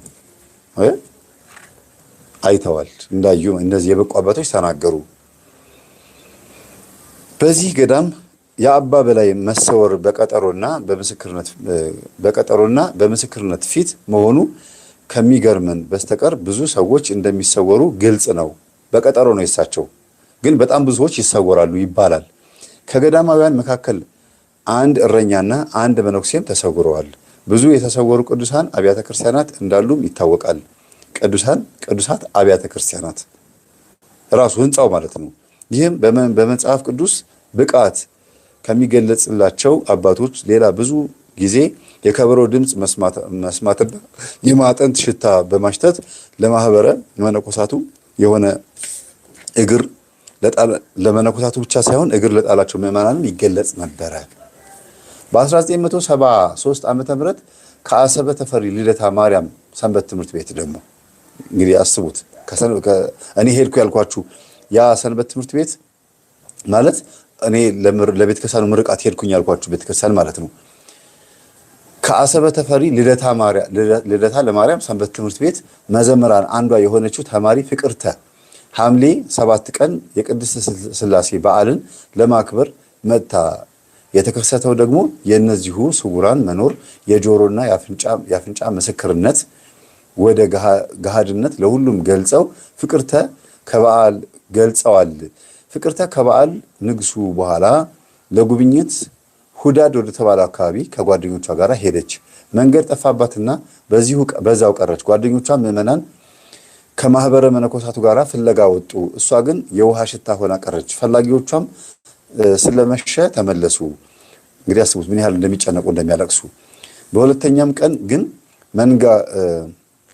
መንገዷን ይዛ በተረጋጋ ሁኔታ ወደ ቤተክርስቲያን ስትመጣ ለሁለተኛ ጊዜ ፍለጋ የወጡ ጓደኞቿ አገኟት።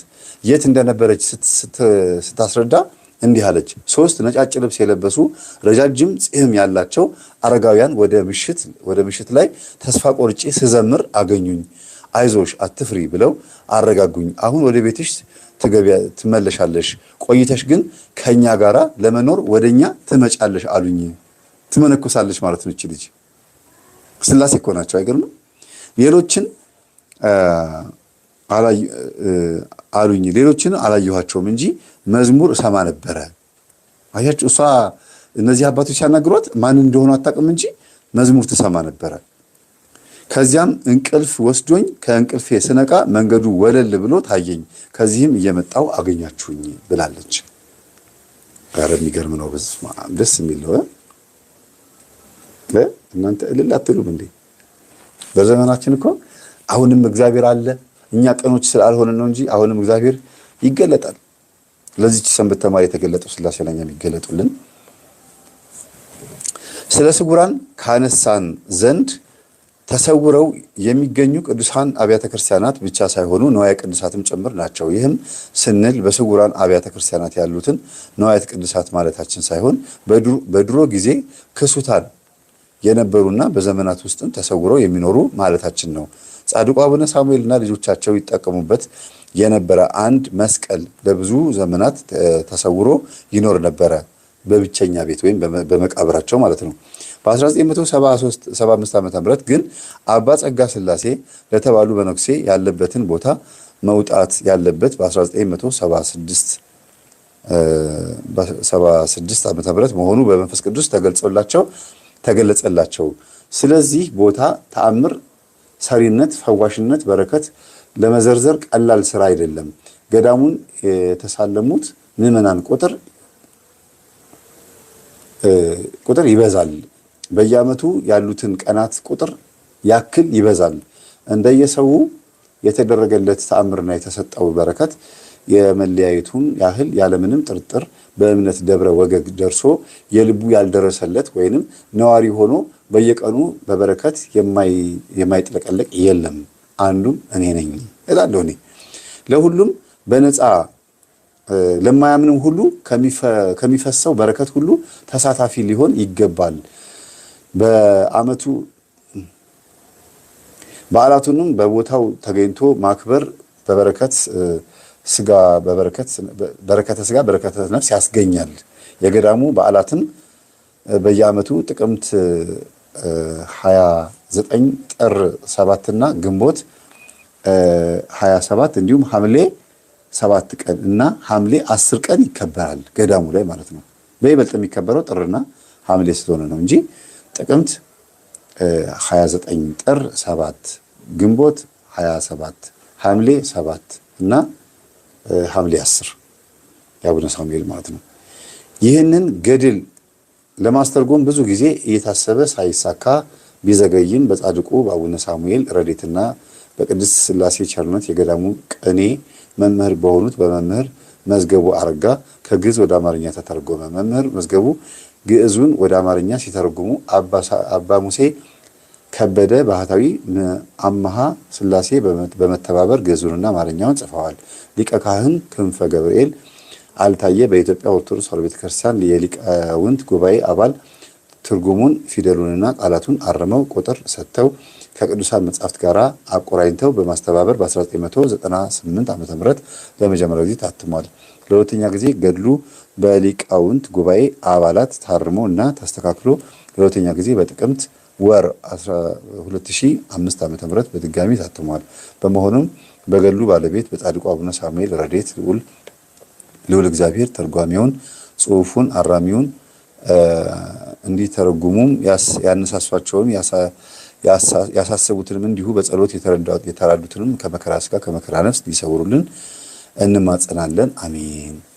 አቡነ ዘበሰማያት ይትቀደስ ስምከ ትምጻእ መንግሥትከ ወይኩን ፈቃድከ በከመ በሰማይ ከማሁ በምድር ሲሳየነ እንዘለለትነ ሀበነ ወኅድግ ለነ አበሳነ ወጌጋየነ ከመ ንኅድግ ለዘአበሰ ለሊታባነ ዘስተ መስዋዕት አላድነ እንበላነ ኩሉ እኩይ እስመ ዚአከ ይእቲ መንግሥት ኃይለ ወስብሐት ለዓለመ ዓለም አሜን። በሰላም ቅዱስ ገብርኤል መልአክ ወእግዝእትነ ማርያም ሰላም ለኪ ድንግል በልናኪ ወድንግል በሥጋኪ መእግዚአብሔር ጸባኦት ሰላም ለኪ ብሩክት አንቲ እምአንስት ወብሩክ ኄርሥ ተፈሥሒ ፍሥሕት ኦ ምልዕተ ጸጋ እግዚአብሔር ምስሌኪ ሰአሊ ወጸልዪ ምልዕተ ፍቅር ወልድኪ ኢየሱስ ክርስቶስ ከመ ይሥረይ ለነ ኃጣውኢነ የአባታችን የአባ ሳሙኤል ዘደብረ ወገግ በረከት ረድኤት ይደርብን። ቅድስት ሥላሴ ይባርከን። ተአምራት የተፈጸመላቸው የተሰወሩ አባቶቻችን ይባርኩን። እንዲሁም በረከታቸው ይደርብን። የተሰወሩ አባቶቻችን ሲባል በቃ እግዚአብሔር በጸሎት የበረቱትን አባቶች እንደሚሰውር በዘመናችንም በታሪክ የምናውቀውን በዘመናችንም እያደረገው እንደሆነ ዘንድሮም ጭምር የተሰወሩ አባት እንዳሉ ሰምተናል። ዘንድሮ ስላችሁ በዚህ 5 ዓመት ማለት ነው። ዘንድሮ ዓመት በዚህ ዓመት ሳይሆን በዚህ 5 ዓመት የተሰወሩ አባትም እንዳሉ ሰምተናል። እንግዲህ ይሄ ገድል የወጣው ከዛ በፊት የአባታችን የአባ መዘምር አፈወርቅ ልቀጥል ወይስ ይብቃል? 3 ገጽ ናት። 3 ገጽ ልቀጥል?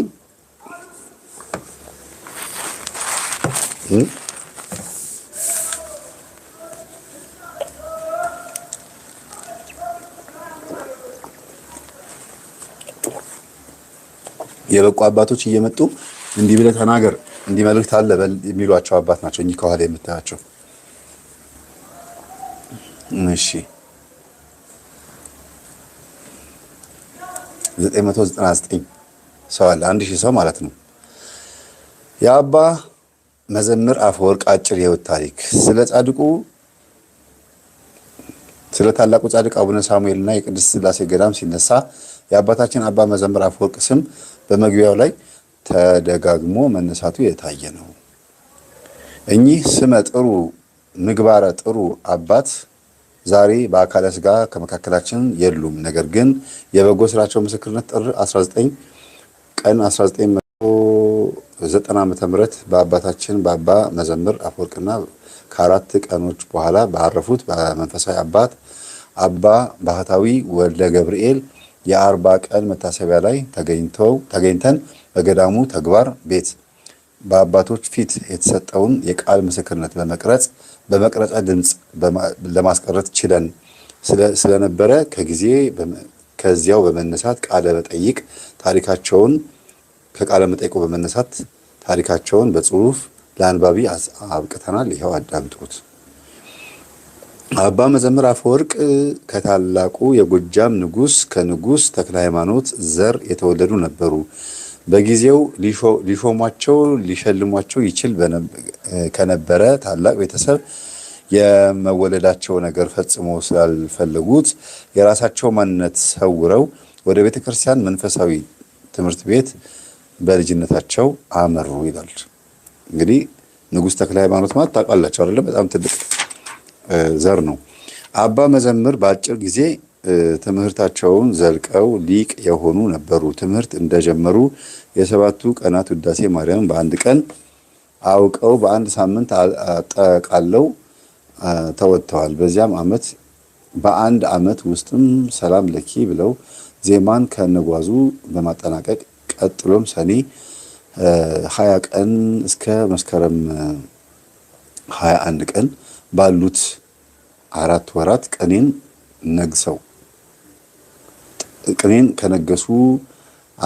ከነግሱ አጠናቀው በመዝረፍ ከዚያ ጊዜ ጀምሮ ዜማ ከተማሩበት ትምህርት ቤት የቅኔ መምህር ሆነውም አገልግለዋል። አባ መዘምር አፈወርቅ ምንኩስናቸውን የተቀበሉት በደብረ ዝቋላ ገብረ መንፈስ ቅዱስ ገዳም ነው። ወደ በዓታ ገዳም መንፈሳዊ ትምህርት ቤት ገብተው ሃይማኖተ አበውን ዮሐንስ አፈወርቅን ቄርሎስን ይማሩ ነበረ። ተማሪ ቢሆንም ቀድመው ሐዲሳትንና ብሉያትን ፍትሐ ነገሥትን ያወቁ የአቋቋምና የድጓ የአብነት ሊቅ በመሆናቸው ማታ ማታ በትርፍ ጊዜያቸው በበዓታ ገዳም አብረዋቸው የነበሩትን የትምህርት ጓደኞቻቸውን ያስተምሩ እንደነበረ በ1946 ዓ.ም አብረዋቸው በዚያም ትምህርት ቤት ይማሩ የነበሩ ጓደኞቻቸው ምስክርነት ተረድተናል። አባ መዘምር ዝቋላ ገዳም ከመነኮሱ በኋላ በመንፈሳዊ ሕይወታቸው ከሰው ተለይተው በምናኔ ያገለግሉበት የሚችሉበት ቦታ ማግኘት ይፈልጉ ነበረ። ስለዚህም በዚያም በበዓት ገዳም ሆነው እመቤታችን ቅድስት ድንግል ማርያምን ዘወትር ቦታቸውን እንድታመለክታቸው በጸሎት ይጠይቁ ነበረ። ልመናቸውን ተማጽኗቸውን ሰምቶ በሕልማቸው እፍኝ ዕጣን ተሰጥቷቸው ይህ ዕጣን አሰቦት ገዳም ሳሙኤል ዕጣን ተብለው በግልጽ ታዘዙ። በዚያም ትእዛዝ መሰረት በመንፈስ ቅዱስ ተአጋዥነት በጊዜው የአሰቦት ደብረ ወገግ ገዳም አበምኔት ከነበሩት ከአባ መልአኩ ጋር ተገናኝተው አሰቦት ደብረ ወገግ የቅድስት ሥላሴ አቡነ ሳሙኤል ገዳም በምናኔ በ1953 ዓመተ ምህረት እንደገቡ ከአባ መዘምር እንደተረዱ አባታችን ንቡረ እድ ገብረ ሕይወት መልሴ የታመነ ምስክርነታቸውን ሰጥተውናል። ወደ አሰቦት ገዳም በገቡበት ጊዜ በህመም ሲሰቃዩ ስለነበረ ምንም እንኳን ሳሙኤልን እንዲያገለግሉ በመንፈስ ቅዱስ ታዘው የመጡ ቢሆንም ከህመሜ ብፈወስ ማዕጠንቱን በገዛ ገንዘቤ እገዛለሁ አገለግላለሁ በማለት እየገዛሁ አገለግላለሁ በማለት ስለተሳሉ ይኸው ተፈጽሞላቸው ከሰማይ ሰማያት ብርሃን ከሚወርድበትና ስውራን ቅዱሳን በአራራይ ዜማ አገልግሎት ሲሰጡ ለታደሉ ሰዎች በሚሰማበት የአቡነ ሳሙኤል ዘደብረ ወገግ ቤተክርስቲያን ስዕል ቤት በብጽዓታቸውና በታዘዙትም መሰረት አብልጠው ተግተው እያጠኑ የቤተ እግዚአብሔርን አገልግሎት ሳያሰልሱ ቀጠሉ። ከዚያ በፊት ግን ማዕጠንቱ በቅዳሴ ቀን እንጂ ዘወትር አይታጠንም ነበረ። በጎ ነገር በሚሰራበት የጽድቅ ቦታ የጽድቅ ጠላት ጦርን ያነሳልና ጠላት ሰዎችን በመቀኝነት አነሳሳቸው። ደጉ አባ መዘምር የሰዎችን ክፋት አይተው ስላዘኑላቸው ከፊታቸው ዘወር ለማለት ታዘው ከመጡበት ገዳም ተነስተው በየዋህነት የስደት ጉዟቸውን በባቡር ተሳፍረው ወደ አዲስ አበባ አቅጣጫ አመሩ። ሆኖም በጉዟቸው ከናዝሬት ሳያልፉ የታዘዘ የእግዚአብሔር መልአክ ከባቡር አውርዶ እየጸፋ ወደ ገዳሙ መለሳቸው። በጥፊ ማለት ነው። የእግዚአብሔር መልአክ እኚህን አባት እየጸፋ ማለት በጥፊ እየመታ ማለት ነው። ጉዳዩ ከአባ መዘምር ከተረዱት ከአባቶች ተገልጿል። ከአባ መዘምር የተረዱት አባቶችም ተገልጾላቸዋል።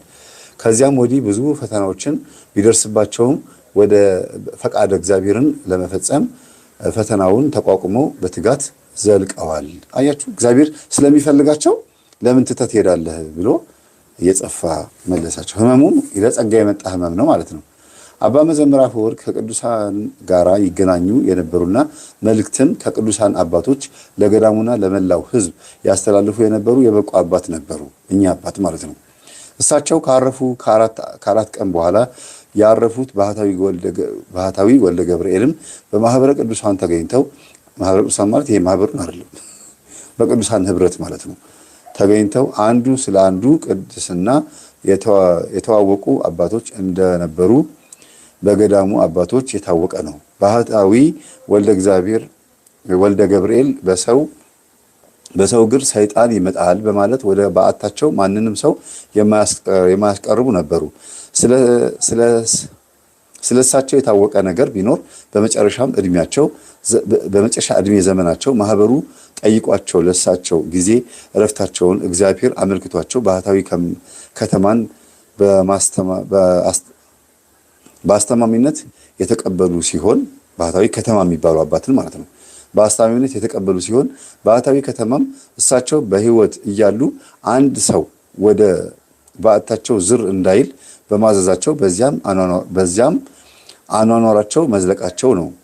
ባህታዊ ወልደ ገብርኤል ከሰው ምንም አይነት እርዳታ የማይቀበሉ የ9 ብር የወር ደሞዛቸውን እንኳን አጠራቅሞ ለማህበሩ ጨው በመግዛት በዓመት አንድ ጊዜ የሚያድሉ ቅዱስ አባት ነበሩ። ስለ አባ መዘምር ስንጠቅስ ስለ ባህታዊ ወልደ ገብርኤል ያወቅነው ያህል ጻፍንላችሁ እንጂ ከዚህ በበለጠ ስለ እሳቸው መግለጽ የማይቻል ሆኖ አይደለም።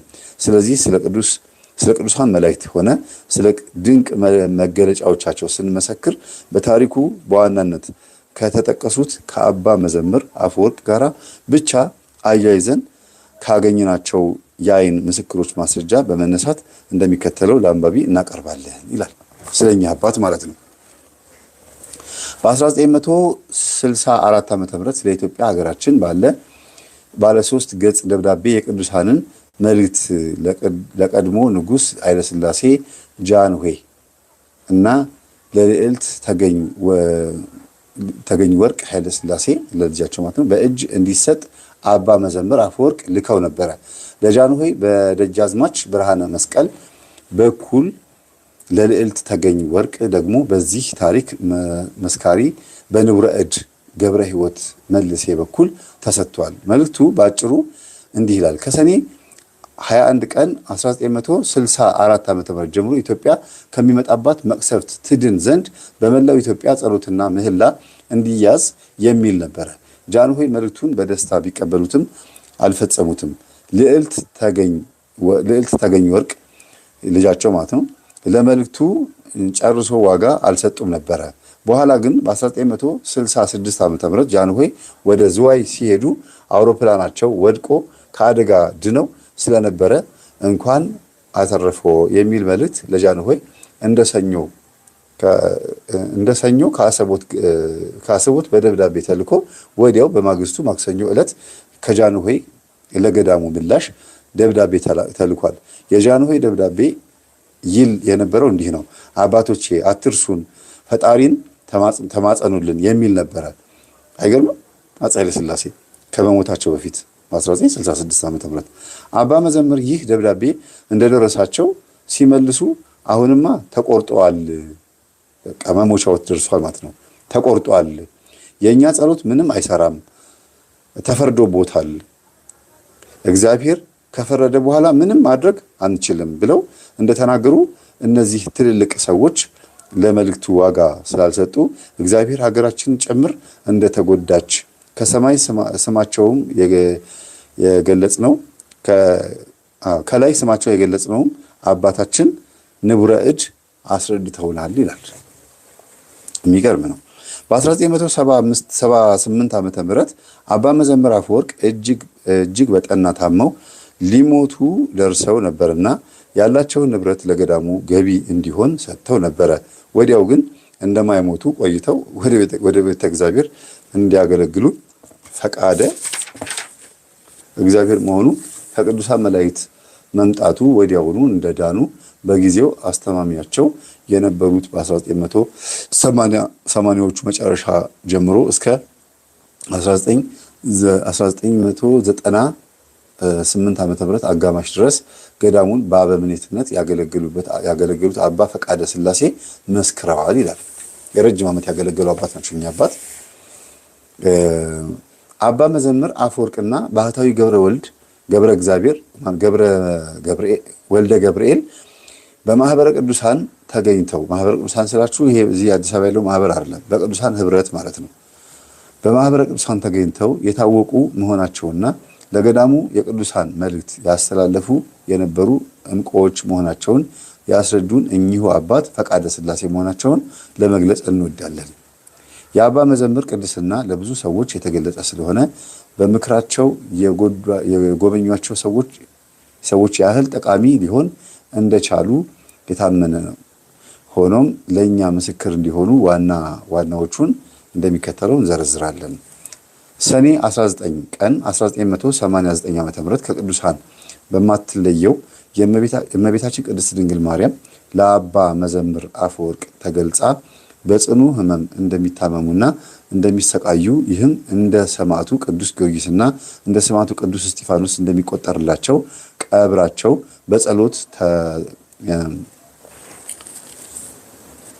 በጸሎት ይተጉበት በነበረው በዓታቸው እንደሚፈጸም እንደተነገራቸው በእሳቸው በአስተማሚያነትም ተመድባ ለነበረችው እድለኛዋ እማሆይ ተገልጾላቸዋል ይላል። እግዚአብሔር ስም የተመሰገነ ይሁን።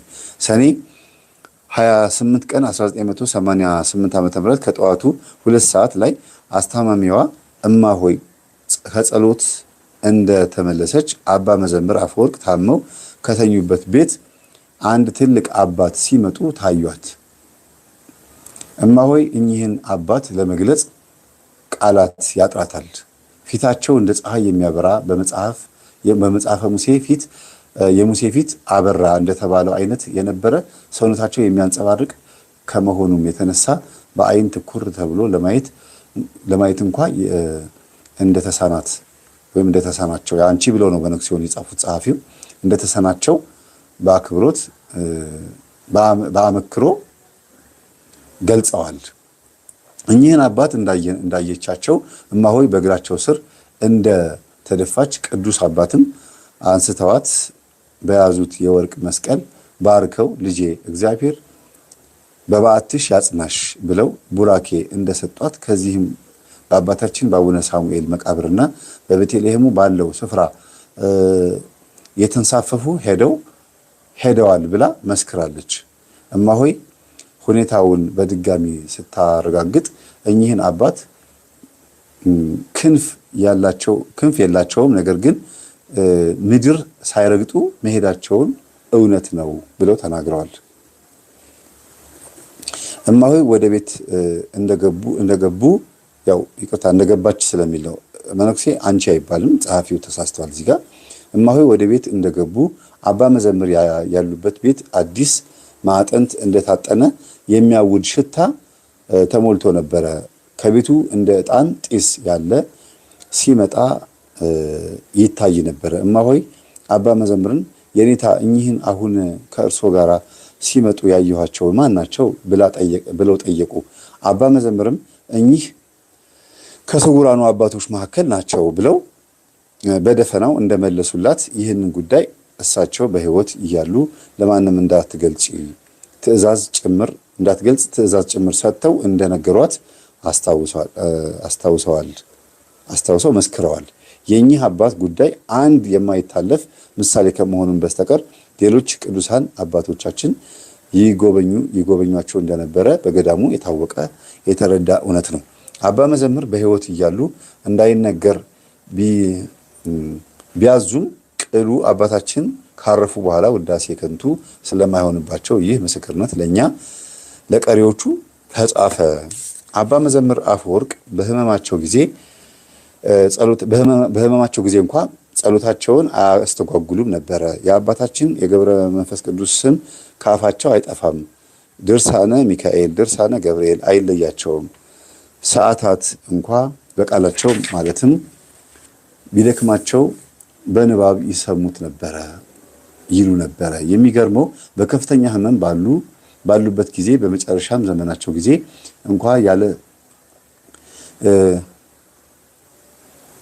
ያስለመዱት የፍልሰታ ጾም ገዝተው እንዳስለመዱት በጸሎትና በጾም መሰንበታቸው ነው። ይህ የጸሎት ተጋድሏቸውን እስከ ዕለተ ዕረፍታቸው ድረስ እንዳላቋረጡ የቅርብ አስታማሚያቸው አባቶች መስክረዋል። ሐምሌ 7 ቀን 1989 ዓ.ም ለጎበኟቸው አባት ለሌላም ጊዜ ለአስታማሚያቸው ጭምር ይህንን መልእክት አስተላልፈዋል። ተገልጠው ማለት ነው። እሳቸው ቢሞቱ እንኳ ህዝቡና የገዳሙ ረጂዎች በሙሉ ገዳሙን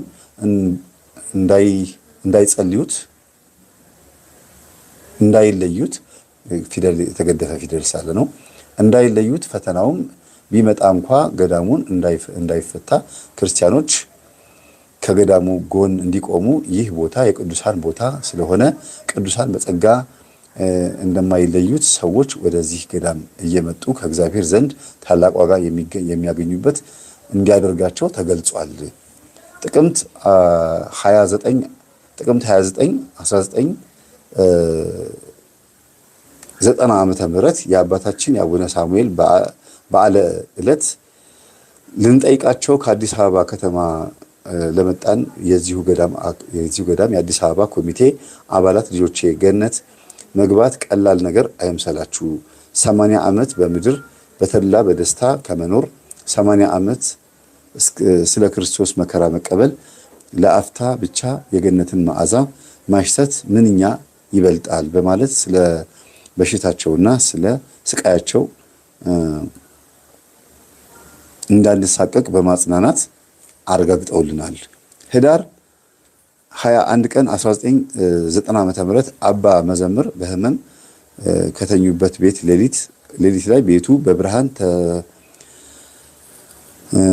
ተጥለቅልቆ እንደነበረ በተለይም እሳቸው ያሉበት ቦታ በብርሃን ደምቆ ይታይ እንደነበረና አስታማሚዋ እማሆይ በድንጋጤ ፈዛ ስትመለከት ከቆየች በኋላ ብርሃኑ ሲጠፋ ንጋት ላይ ለአባ መዘምር ቁርስ ስታቀርብ ጉዳዩን አንስታባቸው ያየሽውን ብርሃን ቅዱሳን ሊጠይቁኝ መጥተው ስለነበረ ነው ብለው ገልጸውላቸዋል። ግን ለማንም እንዳይናገሩ ይነግሯቸው ነበር። አይገርማችሁም?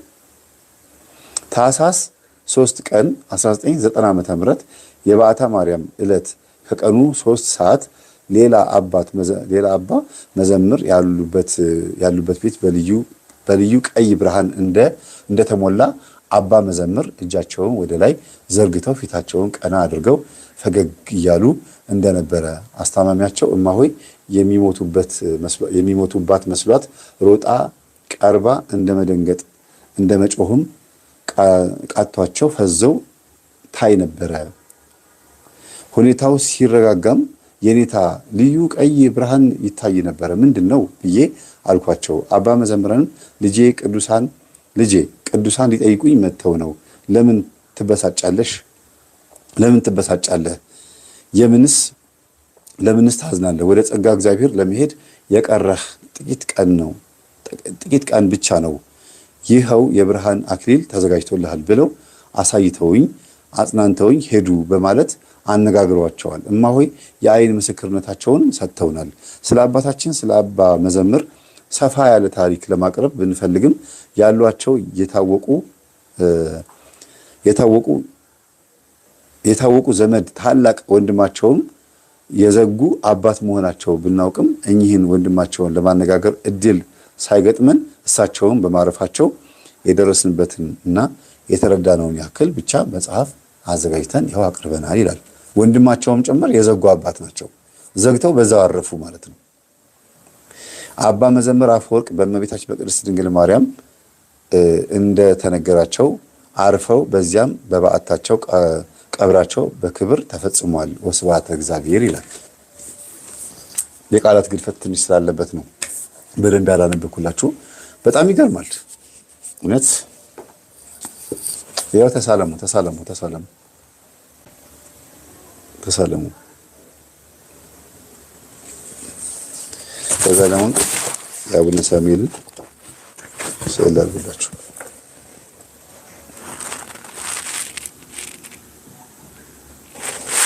ከዛ ደግሞ የቅድስት ሥላሴ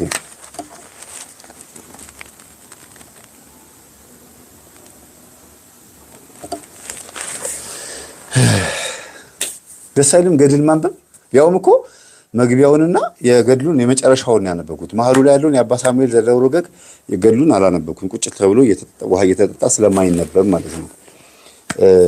በባዶ ሆድ ጠዋት ቢነበብ መልካም ነው። በዛ ላይ ደግሞ ገድሉን እኔ በሚዲያ እንዳነባው አይደለም የተጻፈው፣ ሰው እንዲገዛው ነው። እና እግዚአብሔር አምላካችን ስሙ የተመሰገነ ይሁን። ይህንን ያሰማን አምላካችን። የበቁ አባቶች በዘመናችን አሉ። የተሰወሩ አባቶች በዘመናችን አሉ። የበቃ የሚባል የለም ብለው የሚሳደቡ አባቶች ሰምታችኋል አይደል? ኧረ በዚህ ዘመን ምናምን ይላሉ። ያው እንደዚህ አይነት ይሄ እንግዲህ የአንዱ ገዳም ታሪክ ነው የነገርኳችሁ። የሌላውን የዋልድባን የሌሎቹን የቴሳ ገዳም ምናምን ደግሞ ያኩኝ እየተዘዋወርኩኝ ብነግራችሁ ደግሞ ባነብላችሁ ትገረማላችሁ። እና ገዳም ስትሄዱ እንደዚህ አይነት የበቁ አባቶች የተሰወሩ አባቶች ስላሉ በጣም ጥንቃቄ ማድረግ አለባችሁ። ዝም ብሎ አይኬድም። ዝም ብሎ እንደፈለጋችሁ የምትሄዱበት ሁኔታ አይደለም ያለው። አላግጦ ለመምጣት ወይም ወንድና ሴት ሆኖ ተቃቅፎ ሄዶ የሆነ ፎቶ ተነስቶ ለመምጣት ምናምን ባይሆን መልካም ነው። በእነሱ አባቶች ትዝብት ውስጥ ስለምንወድቅ አስቡት። አፄ ኃይለ ሥላሴ የተላከላቸውን የጸሎትና የሱባኤ የግዚዮታ ምንድነው የሚባለው የአዋጅ ጾምን ስላልተቀበሉ በእሳቸው ምክንያት 66 ዓመተ ምህረት በጣም ብዙ ሰው ነው ያለቀው። ደርግ 17 ዓመት ኢትዮጵያን ሲገዛት ብዙ ህዝብ ነው የተጨፈጨፈው በየአደባባዩ እስኪሰቀል እስኪረሸን ድረስ እና በነገስታት ጥፋት ምክንያት ብዙ ሰው ያልቃል። በእያንዳንዱ መጽሐፍ ቅዱስ ክፍሉ ስታዩት በንጉስ ዳዊት ምክንያት ብዙ ሰው ነው ያለቀው። በጣም ብዙ ሰው ነው ያለቀው። አሁንም በገዢዎች ምክንያት በአንዳንድ ደፋር ስልጣን ላይ በተቀመጡ ደፋሮች ክርስቲያኑን በሚገሉ ቤተክርስቲያንን በሚያጠፉ እንዲሁም ደግሞ አላስፈላጊ ህዝብን ውጥረት ውስጥ ከተው ጭንቀት ውስጥ ከተው የኑሮ ውድነት ውስጥ ከተው ህዝብን በሚጨቁኑ ገዢዎች ላይ እግዚአብሔር ይመጣና ትውልዱን ሊያስተምር ገዢዎቹንም ሊገስጽ የሚያመጣው መንገድ ይኖረዋልና ጸልዩልን አባቶቻችን ብለው አፄ ኃይለ ሥላሴ ደብዳቤ ሲልኩ አሁን ቀኑ ተቆርጧል፣ አናድኖትም፣ ተፈርዷል ብለው ተናገሩ አባቶች። ከዛ ወዲያው በ66 ዓመተ ምህረት መንግስቱ ኃይለማርያም ገደላቸውና እዛው ሬሳቸውን ቀብሮ እዛው ቢሮ ሰራባቸው አፄ ኃይለሥላሴ። እና ምን ቢያጠፉ ነው ትላላችሁ? ከባድ ነው። ምን ቢያጠፉ ነው? ይሄን ይመስላል የዛሬ ቆይታችን።